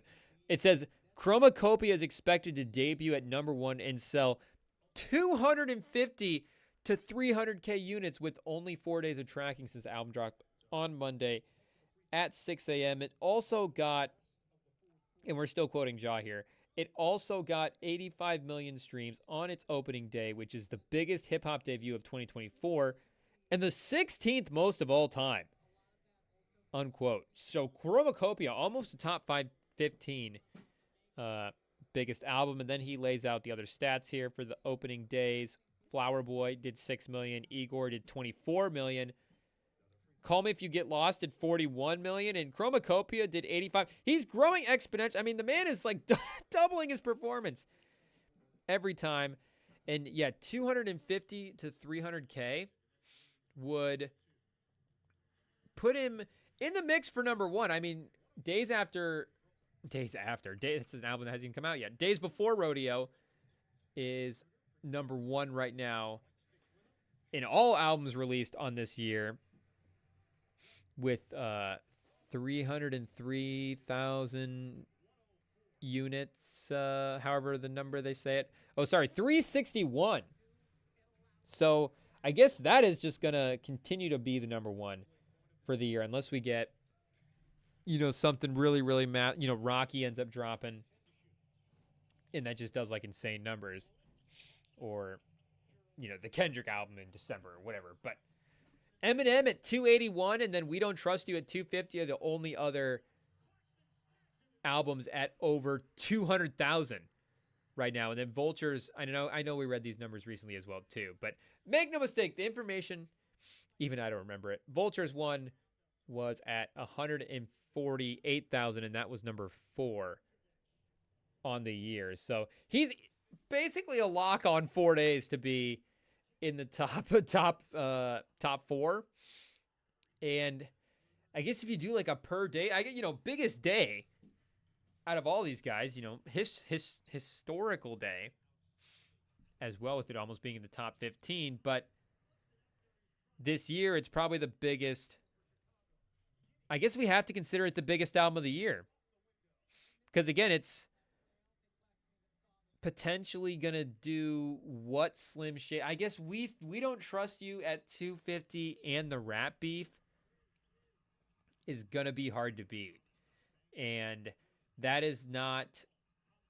These albums are gonna be competing in different Grammy windows, because obviously Chromacopia dropped in the fall. We Don't Trust You dropped earlier in the year, so Chromacopia would be for the 2026 Grammys in the 2025 year. Most of it being, most of that music from next year. But for this Grammy cycle, you can really see how We Don't Trust You is going to have a pretty strong case. In the rollout for Chromacopia, it's like the pre-hype in the album versus the album and the post-hype versus We Don't Trust You. And I guess if you're doing that, then, the whole Rap Beef. But how much of the Rap Beef can you attribute to the album at the end of the day? Is it one of those things where, like, it's like a coaching tree? Can we actually give Pop the Joe Mazzulla title because Joe Mazzulla worked for Udoka and Udoka worked for Pop? Or is it like Pop, you have to count your own rings? Like, it's like, okay, the fact that it started it, is that all it gets credit for? But it's like it started the biggest moment of the year. I guess we're just kind of going in circles thinking it out too much. But regardless, just in the calendar year, it's in the mix. And, a couple months in, it's an easy leader for the 2025 Grammy. I guess outside of the unreleased Kendrick album. But this one is definitely in the mix. Oh, the feds are on us, people. They've taken down Bulls Nets. 4:45 left. Bulls. Oh, is it tied? A Hawk 2 ad?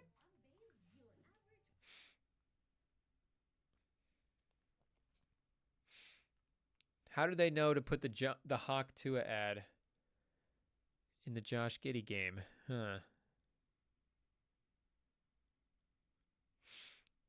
But if we're talking and continuing to make our case on Tyler as that potential member of the big three for the 2020s, then I think the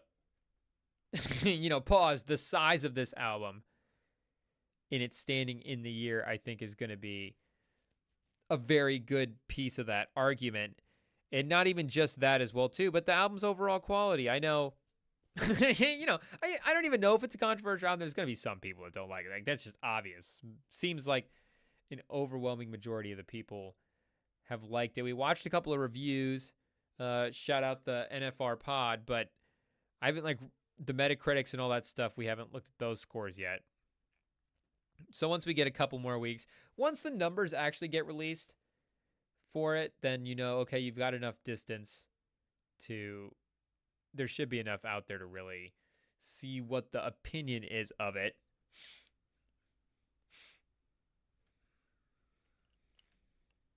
But shout out to Tyler, man. Get in the bag. You'd love to see it. Putting up almost as many units as Cam Thomas does shots. Cam Thomas at the free throw line. Putting it in, up by 2. Pause. Putting it in, but 109-107 with the lead and a 3:45. And Cam Thomas is 23 points tonight. He's 8 of 19. 5 of 6 was that free throw. That might have been free throw. But 8 of 19, I guess that's is that low 40s for the percentages? It's not great. But if he hits the next one, he's 9 for 20. He's probably like 45%. If he hits 2 in a row, he's good. Cam Thomas, take 2 in a row. Make 2 in a row. But yeah, take 2 in a row. Are we in for a Cam Thomas, Zach LaVine shootout? Cam Thomas has got it. He's not giving it up. I mean, this is incredible. It's incredible that you can just count on it. He's getting the ball and he's going to score. The man is Matt Hasselbeck. He gets it there, though. He's 9 for 20. He's almost back to good game territory. And he's going to need to take this next one as well, too, to close him out. They're up by 3. If Kobe White hits this, oh, he misses it. Still up by 3. He had a wide open look in the corner. Wait, was that not Kobe White? Sorry. I thought Kobe White had gotten the dreads. I was about to make jokes. I was like, Kobe White got rid of his afro. I think that was Dosunmu in the corner. I guess that's why he was more wide open. Cam Thomas for 3. So speaking of MVPs, the drop-off from Cam Thomas to Ben Simmons. Can the Spurs trade for Cam Thomas? I mean, what would you have to give up to get Cam Thomas right now? Is this like is the value, is it only going to go up from here, Chad? Is Cam Thomas in, once the trade deadline rolls around and he's missed 6 games for various reasons, is he going to be much more inexpensive? Or is he just going to continue this and become, I don't even know. Is franchise guy the right word? But become a building block anyways for the Nets. Become more expensive on the trade market anyways. And I guess as another team, that's all that you're really looking at is how they affect you competitively and what their value is for you to acquire them.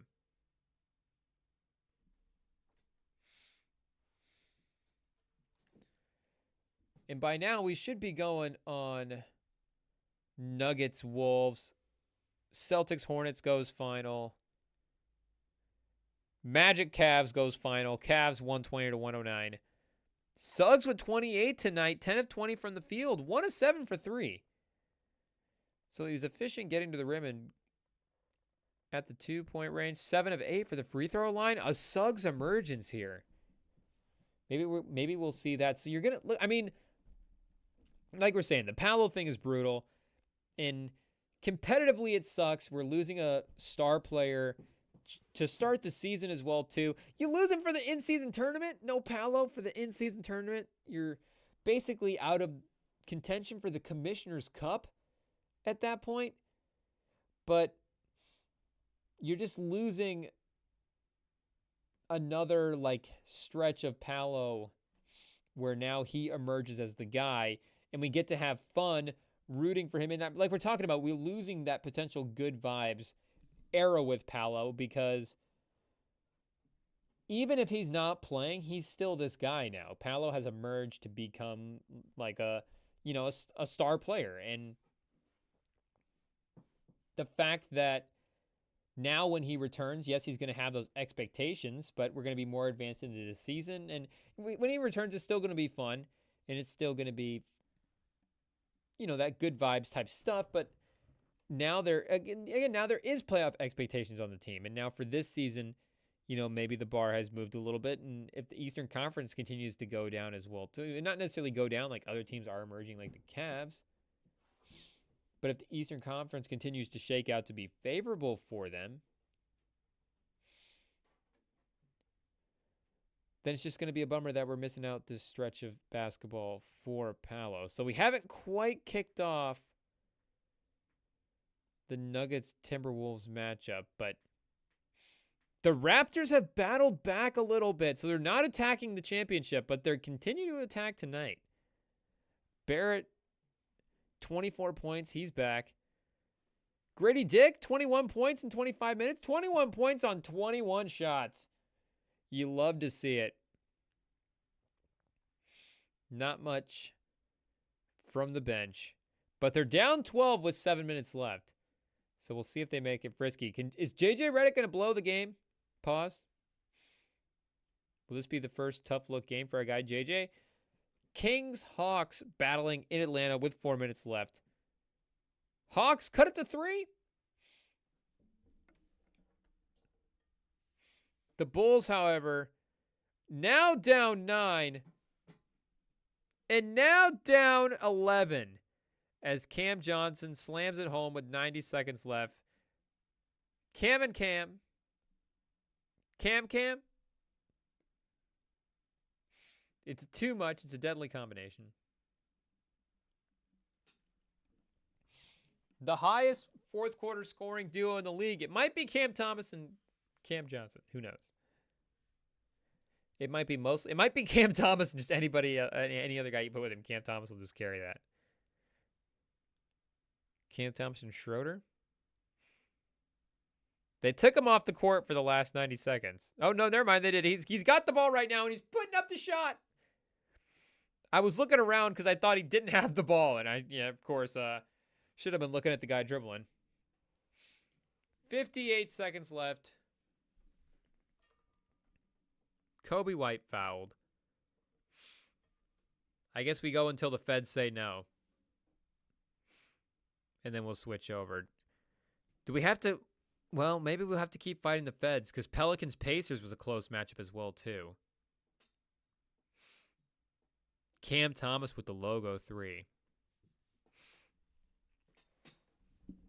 But should we get into some picks? We should probably start mentioning some picks for Week 9. NFL Week 9. Unbelievable. Is it Week 8, chat? Week 8, Week 9? I'm like a 40-year-old. I just stopped counting weeks after Week 8. Just the NFL season, slow down. Don't end. Keegan Murray with the double-double tonight. 14 and 10. Sacramento up 6 with 2 minutes left. Maybe we go watch Lakers-Raptors and just see what happens. Okay, we are now underway, and it's an electric start in Denver, Minnesota. 2 minutes in, and it's 8-5. Jaden McDaniels is knocking down shots.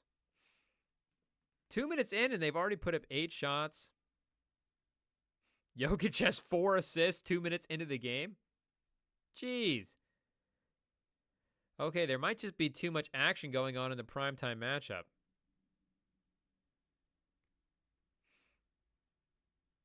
Turns out Jokic and Anthony Edwards might be must-watch TV. And we're actually going to have to put him on. Is this the alternate, the ugly alternates? Is that a new segment for us, the ugly alternates?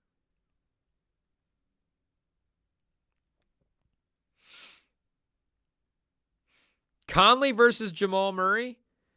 Is Murray out there right now?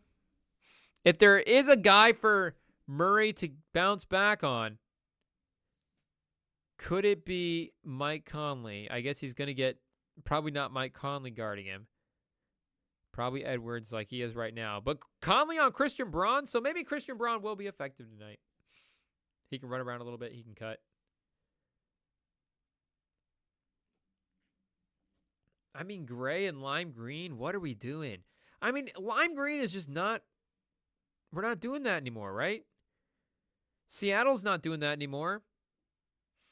Seattle's back to like the old, I mean, the old school Seattle stuff is way better anyways. The Steve Largent era, more focused on that blue. I think there's a little green in the mix. And like Minnesota, you know, they've always had a little green. Like, yeah, in the midcourt logo, you know, there's a star. There's some green in the Wolves' eye, but these are terrible jerseys. Jokic almost had his 5th assist. Gordon couldn't convert the layup. And Gordon's going to get Edwards here. Edwards cooked him a little bit in the playoffs, but he passes it up. And then Murray on Randall also passes it up. So both of them, too generous. Just go after your mismatch. And Gordon almost gets cooked again. Unfortunately for Edwards, it rims out. Fortunately for Gordon. Keeps him still thinking he's a defensive presence. And Jokic is just not going to shoot. Jokic is going to prove he can beat the Timberwolves without shooting. They swing the ball to Braun in the corner. And he hits the corner 3. I guess we're only 4 minutes in, but still, Jokic is averaging 45 points a game. I think he would have taken a shot by now.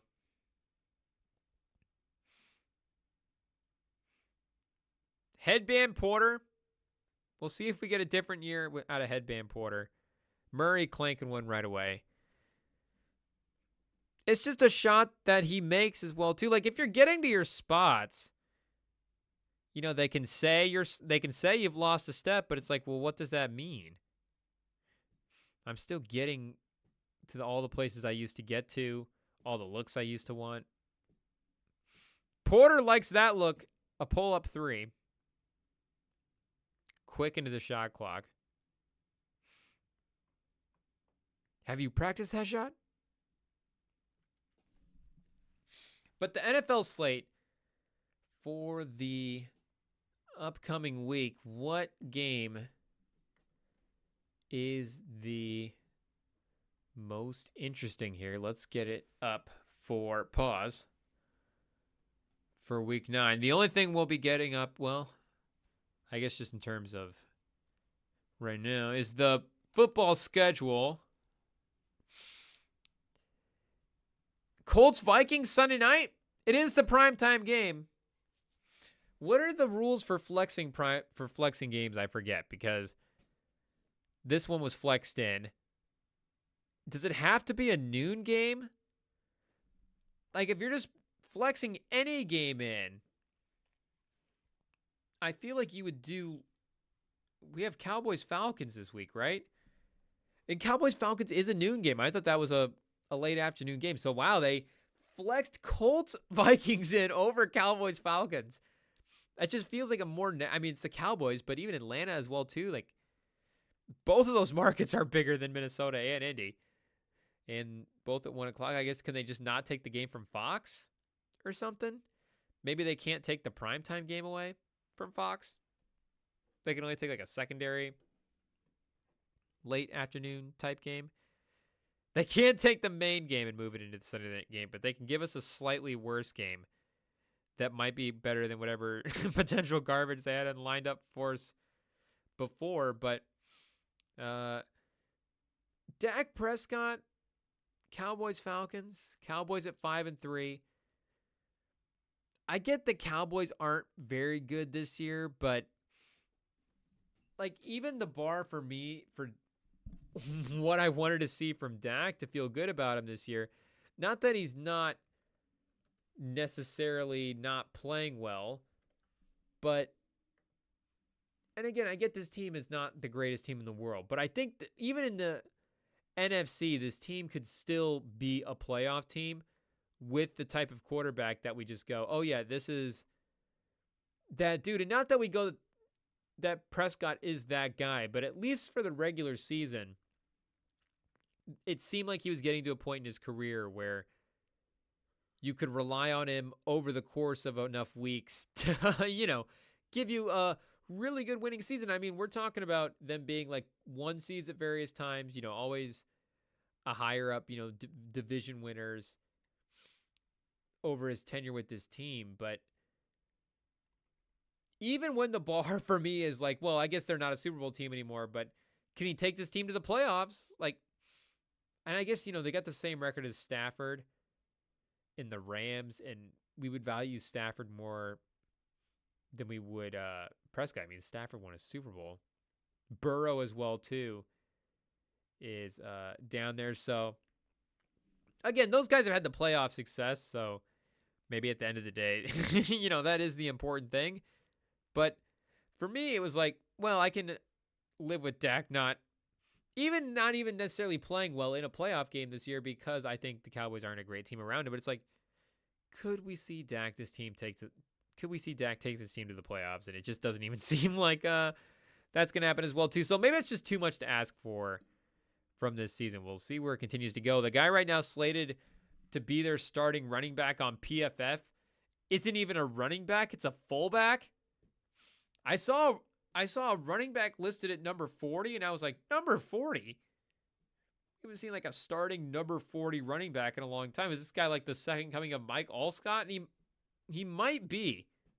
Hunter Lupke out of the North Dakota State Bison, listed at fullback. PFF says there's 7 fullbacks in the league, and he's the 4th best out of 7th. And for some reason right now, he is slated to be in their starting lineup. Did I miss the Rico Dowdle injury? And do they just not have anybody else on their run? Deuce Vaughn? What happened to Deuce Vaughn?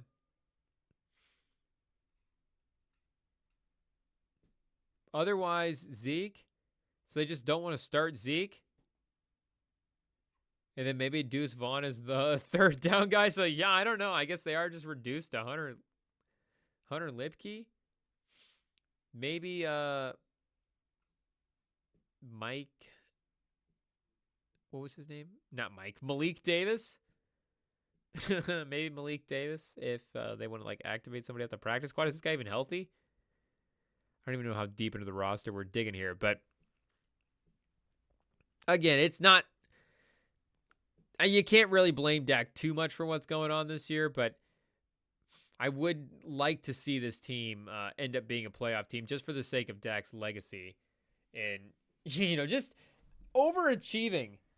It's like, can we see overachieving one year? I think that's important for guys in that, and not even great players, but if we're just talking about in your legacy, let's just say Dak never actually does end up winning a Super Bowl. Like, hey, you never know. Dak maybe could be the starting quarterback on a Super Bowl team at some point in his career. Have stranger things happened? Would that be more shocking than Joe Flacco? I mean, Nick Foles won the Super Bowl, so anybody, I guess, can get hot for enough games. But if we're trying to make the case for a guy that didn't win a ring on why he should have, then pointing to seasons where they potentially overachieved would be a good starting to do that. And what is the Dallas season where they the rookie season maybe? But outside of that, what has been the real big overachiever season? And if I'm just not remembering the Dak Prescott history in the regular season correctly, then obviously that's my fault. But I just don't remember the big, the team is down on Dallas and they came back and won. And then the only other option for overachieving would be, this team would be a good team to, a fun playoff team, and then they make a deep playoff run or make the Super Bowl. And obviously Dak Prescott hasn't done that either. So if it's not that possibility, then I just don't remember the possibility of, this team was a 8-win team going into the season and they ended up winning 12 games. And, 7 games, they won 10, whatever. Like, maybe I'm just misremembering. Very possible. That's why I keep saying it. Like, it's very possible I'm misremembering what the offseason hype was for some of those teams. But I guess we can check I think. So not to just go year by year. But yeah, the rookie year the team was over under 8.5. They won 13 games. And the next year they were at 9.5, won 9. 8.5, won 10.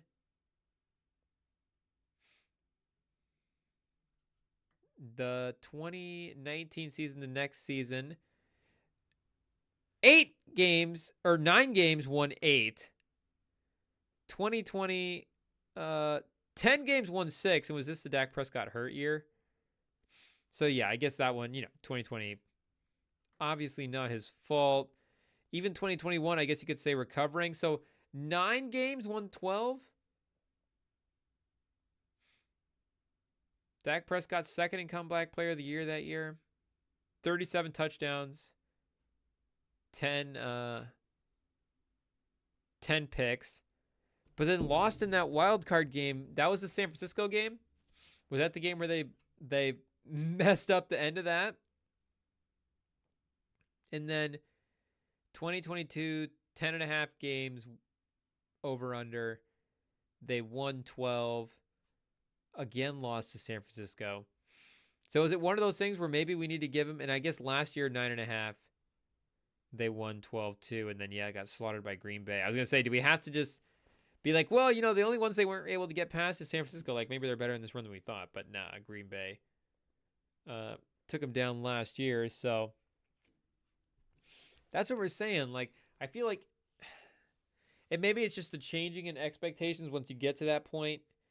Then it's fair to go, well, no, we actually are a contending team now. We have to be evaluated that way. But I just don't know what season outside of that rookie season the Cowboys fans have left going, yeah, that was a really successful season. I know we didn't end up winning the Super Bowl. We didn't go to whatever round of the playoffs, but that was a successful this season, and things really did turn out either the best way possible or, way better than we thought that they could. Like, even Buffalo this year. Buffalo, like we're saying, we might get to the AFC and go, that's a team that should be in contention. They're playing well enough, and with Josh Allen, like, this team is in a position to try to beat a team like the Chiefs, but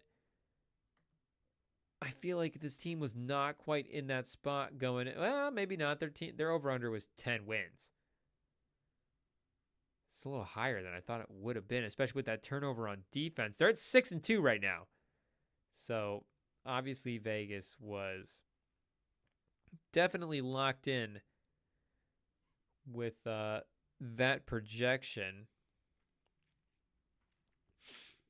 But against Atlanta this week, the secondary is sneaky pretty good.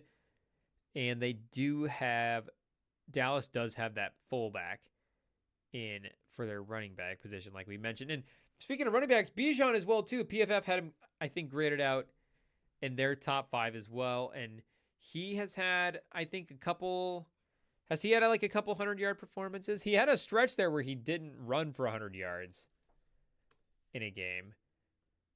And it was a little like, oh, okay, Bijan, he's kind of, settling into his thing.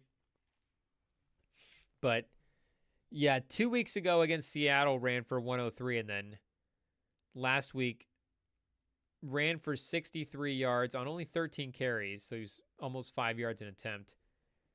And then 7 receptions for 43 yards and picked up a touchdown there as well, too. So he's been over 100 scrimmage yards in each of the last 3 games, and he has 4 touchdowns total in each of the last 3 games as well, too. So we're seeing him pick up his production.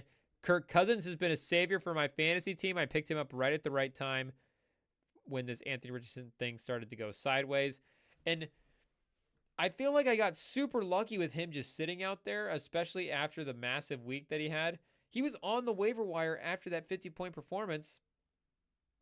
And I was on our waiver wire this morning, actually. I finally remembered to take Puka out of IR and put him in my lineup. But Bucky Irving was just sitting on our waiver wire. And I guess I should see now if he's hurt. I guess Bucky Irving toe.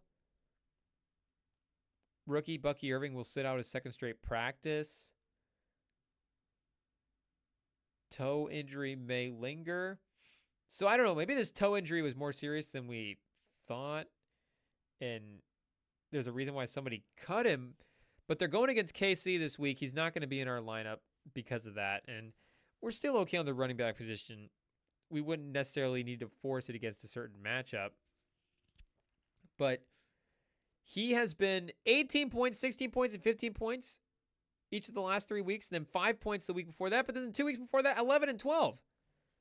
So he's been double digits 5 of the last 6 weeks. What is he on the season right now? He's the RB26. So he's been basically a consistent flex play every week. And I don't know why he wouldn't continue necessarily to grow that role unless that injury continues to linger. Now, again, they have KC, San Francisco, and then the bye. But after that, New York, Carolina, Vegas, Chargers, Dallas, Carolina, New Orleans. Could be a potentially fun run for our guy, Bucky Irving. But I could definitely see Atlanta at home taking down Dallas. And then, oh geez, now we're not getting white screen problems here. Oh yeah, Buffalo at Miami. Miami is in no watch territory at this point, and it's not even because they're playing bad. I honestly think it's just because I'm a little scared to watch Tua, and I guess we don't want to start making predictions, but it's just we don't want anything bad to happen to that guy, and I don't know if I want to be watching it. That's not the reason that, we'd still throw on a Dolphins game if it was like Sunday night. We wouldn't just avoid football, but to injury history on and off the field, like what it could do and what it is doing to the team on the field, is making this team not necessarily a great watch. So Buffalo -6 in Miami. We might take some of these underdogs, though, just because there's some big spreads. Miami -6, Cincinnati -7 versus the Raiders. I mean, Cincinnati does look good, but they look better than look better than Vegas anyways. But do they look 7 points better on the line? That would seem a little steep. You've got the Panthers +7 to the Saints. With Derek Carr back, that makes sense. But if Spencer Rattler is out there, I mean, if Spencer Rattler's out there, are the Panthers on the money line tempting? Do we go that far? But Broncos at the Ravens. Our guy Ian Fattaport has spoke. Last year, he said that the Broncos would upset the Chiefs, and they did the exact week that he called it. And he reached out this week, and he said, I'm doing it again. This week, I guess I don't know what the feeling he got was, but he's getting the feeling of the upset. Our guy Fattaport has the upset tingles. Pause. But the Broncos at -9.5. I don't know if they beat the Ravens this week in Baltimore. Derrick Henry, Lamar might be a little bit too much of a 1-2 combination for Bo Nix and Sean Payton. But -9.5. Could they keep this close? The Broncos defense right now, I think, is top 5 in DVOA. I think it's number 4 or 5. But it's in that top group. The defensive line is just a really consistent and solid all the way across. So it's just constant pressure every time because, again, everybody is really performing well. Surtain in the secondary, they're getting good performances out of the safeties. And the Ravens defense on the other side has not been that great anyways. And I know we've been saying on here as well, too, that defense is going to continue to get better, especially with Marlon Humphrey and Kyle Hamilton back there. But we're halfway through the season, and Kyle Hamilton and Marlon Humphrey are having good seasons. Marlon Humphrey has been targeted quite a bit this year, and amongst some of the higher usage corners, he's been one of the better ones in the league. He's only giving up a 65 passer rating right now. He's giving up 9.2 yards per completion, which I think passer rating wise might have been the lowest for guys either more than 40 targets or more than 30 targets through this year. I don't remember why I didn't write that down, but he was having a really impressive corner season. Kyle Hamilton has been playing really well down the stretch as well here too. And I think Humphrey's been pretty healthy as well. He's played 85% of the snaps this year, but he's appeared in all 7 games, 85% of the snaps on defense, that is. But he was at 80% last year, so he's playing more than he did last year. He only played 10 games. So he's almost matched his total snap count, as well as increasing the amount of time that he's on the field during the games. But their defense might just be bad. Their secondary might just struggle. Maybe if Wiggins turns the corner in the back half of the season and they get really something special out of him. But I kind of like Stevens as well, but he's just really struggling. And same with Marcus Williams. The complete on Pro Football Focus, they have Humphrey and Hamilton listed on the same side and Williams and Stevens listed on the same side. So maybe they need to flip Hamilton and Williams, balance out the secondary or something. We know the defensive line is still solid. Van Noy, Matabuke, Owe are performing as well. But a slow, grinded out game. Zach Allen, a couple of big tackles on Derrick Henry, stopping him for some short yardage plays. And I think Bo Nix could hang around. So I'm definitely going to be throwing the Broncos into some 6Ts NBA crossover parlay this week and hope that Bo Nix can get this upset done. And Bears-Cardinals, I don't know why the Cardinals just continue to be one of our more entertaining teams to watch, but -2 at home versus the Bears. What's the Bears money line on that? Because this is the Cardinals are just bet whichever team is the underdog in the Cardinals game. If it's the underdog, bet the Cardinals, and if the Cardinals are favored, bet the other team. And if Caleb Williams is the underdog, even if it's in Arizona, I feel like he can get back on track. He's plus 102 right now on the money line. So you could get that. And you could get the the Seahawks at plus 104. Do a little underdog parlay there. You could do the Cowboys at plus 150. That's not too bad, honestly, looking at that. We might end up, are we going to be switching our pick? Maybe in our heart, but not on the stream. We'll commit. We'll say Falcons. I feel more confident saying that than I do betting that. But if we threw that money or that spread in there as well, that doesn't really do much for the parlay. If we parlay Broncos and Bears to win, then we get a nice 8-1. A beautiful parlay, but might be a little too risky. Again, Broncos on the money line. Shout out our guy Fataport. I'm definitely all in on the Broncos covering the spread with the fact that he likes his chances this week, but I don't know if they're going to get there with the upset.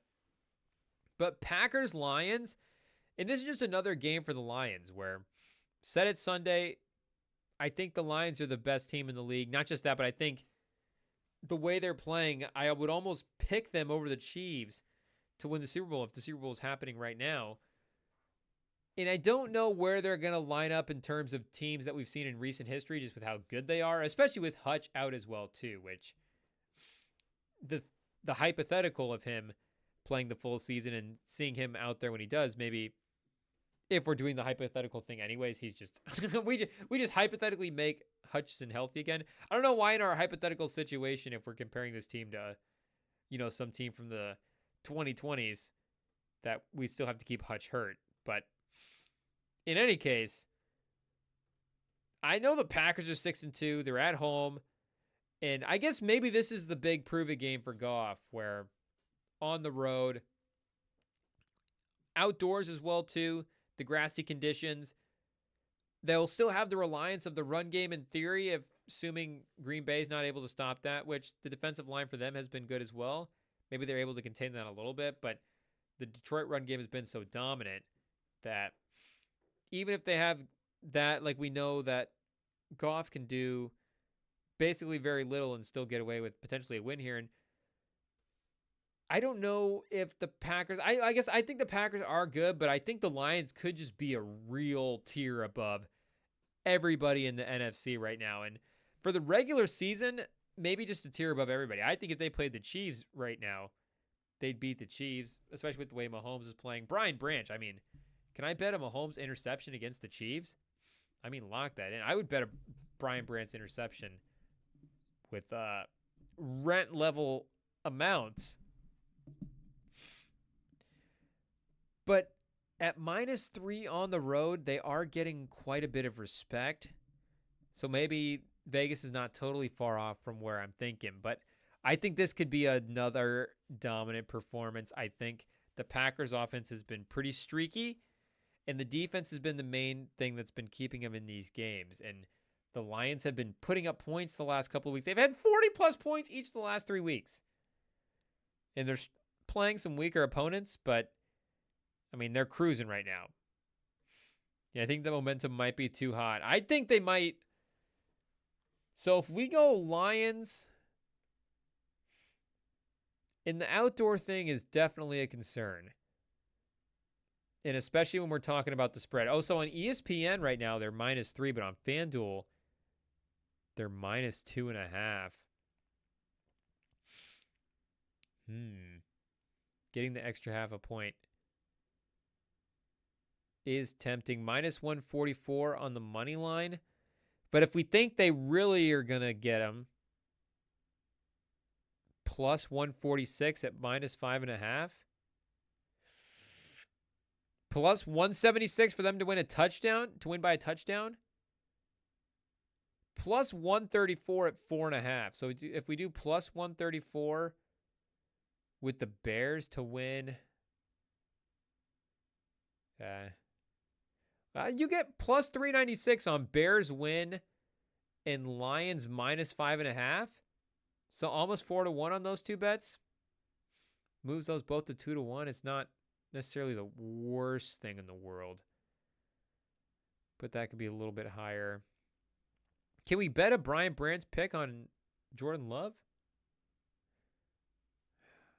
I don't think we can yet. Jahmyr Gibbs, alt receiving yards, +25 at +122. So if we throw that in the parlay, then we're at 10-1. And now we've potentially lost the parlay. But boy, do we feel good about it, especially looking at a big fat 10-1 payout, which if we hit like 2 of those in our life, I think we'll end up having a pretty good percentage. Seahawks, no DK Metcalf this week, but underdogs at home. So I know the Rams are back at full strength, and we love and respect Stafford, but at 3-4 and with as bad as their defense has been, I guess Seattle's defense is also a sieve. So maybe it's a wash there, but I don't know if the Rams should be -1 in Seattle. The 12th man? Do we have no respect for the 12th man? Commanders and Giants. Maybe a tough game on Jaden Daniels' ribs if Brian Burns and Dexter Lawrence are getting to him. But outside of that, -4 on the road. That might be... Is that the second largest spread of the day? We've got Ravens at home -9.5. KC is -8.5 at home. So I guess that one might be 2. And then Philly is -7.5 at home. Jacksonville to cover in Philly. People, are they starting to feel good about Philly? Is momentum starting to turn? Jalen Hurts, is he back?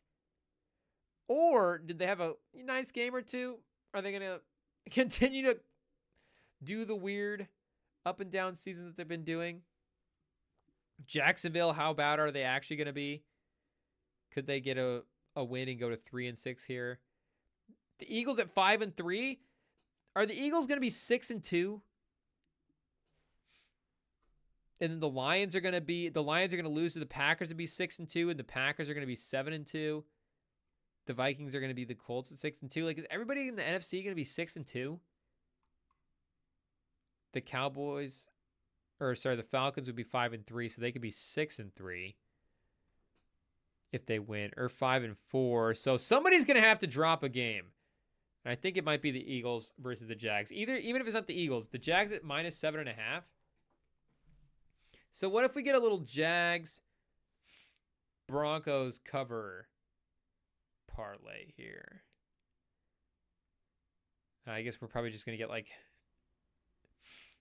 pretty basic odds on this one. But the Detroit alt spread, if we kick that in there, that can go up to 8-1 for those 3 bets. But Jacksonville at +7.5 and the Broncos at +9.5 is +264. So if we alt spread 2 road teams as well, it's kind of definitely tough for a parlay. We're getting better at gambling, people. It's called self-restraint. And we'll try to practice it here with this parlay. But I could definitely see the Jags covering as well, too, in Philly. Philly could definitely grind out the win, though. Maybe Jags like -3.5. That'd really be bringing it down, but I wouldn't be totally shocked. Patriots at Titans.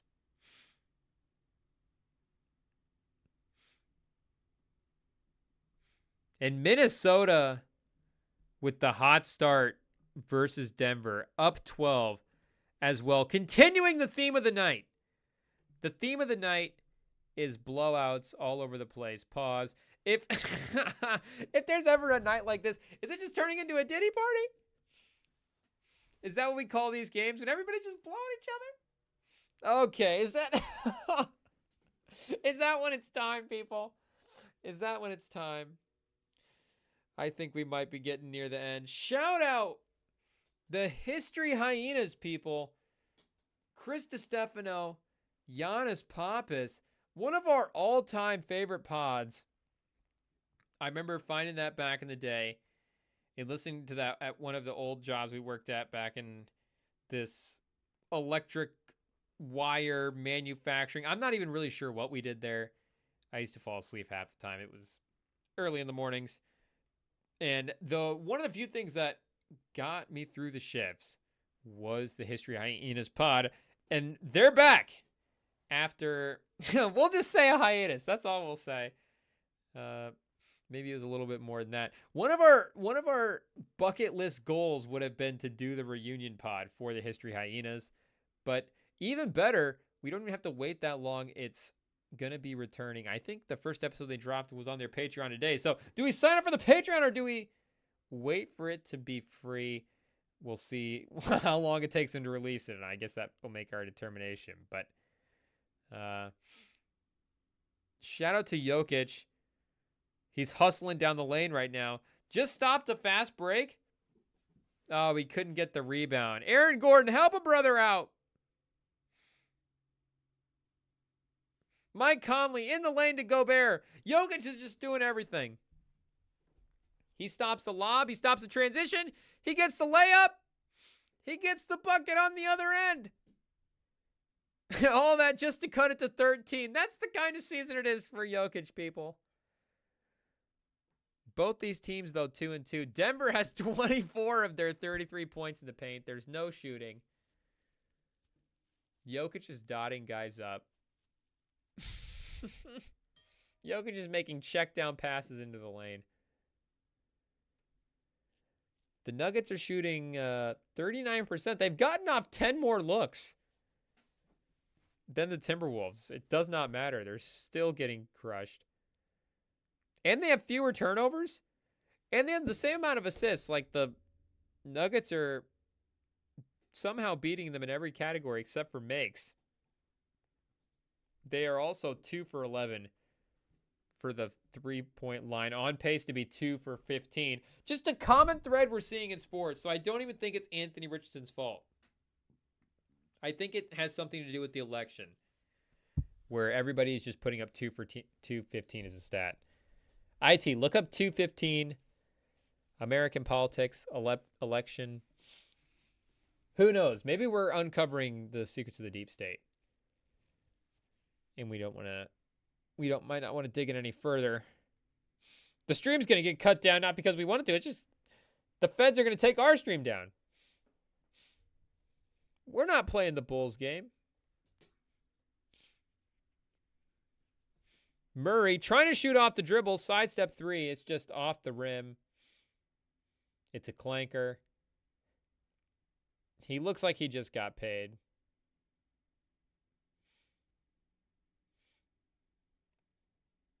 Again, you can't. We can't just sit here and say that he's taking lazy shot attempts. He's not trying to. We can't just say that like a guy's not trying to make shots. But brother, you can hit a sidestep three. You've done that before. Where is it at? Oh, Gobert in the lane is going to get the look over the smaller Porter. It doesn't matter. I didn't even see Jokic on that possession. Porter with the three. So the Nuggets system this year is do it yourself. If you play defense on the other end, you can take the ball down and shoot it. It's totally fine. DiVincenzo moving for three. The Timberwolves are going cold here. The Nuggets just can't quite convert. There we go. Cut it to 7. 6 minutes left in the second quarter on a little bit of a run here. As Porter sinks the three. As we get a little ball movement, a little transition. So they're getting out, scoring points, moving quick.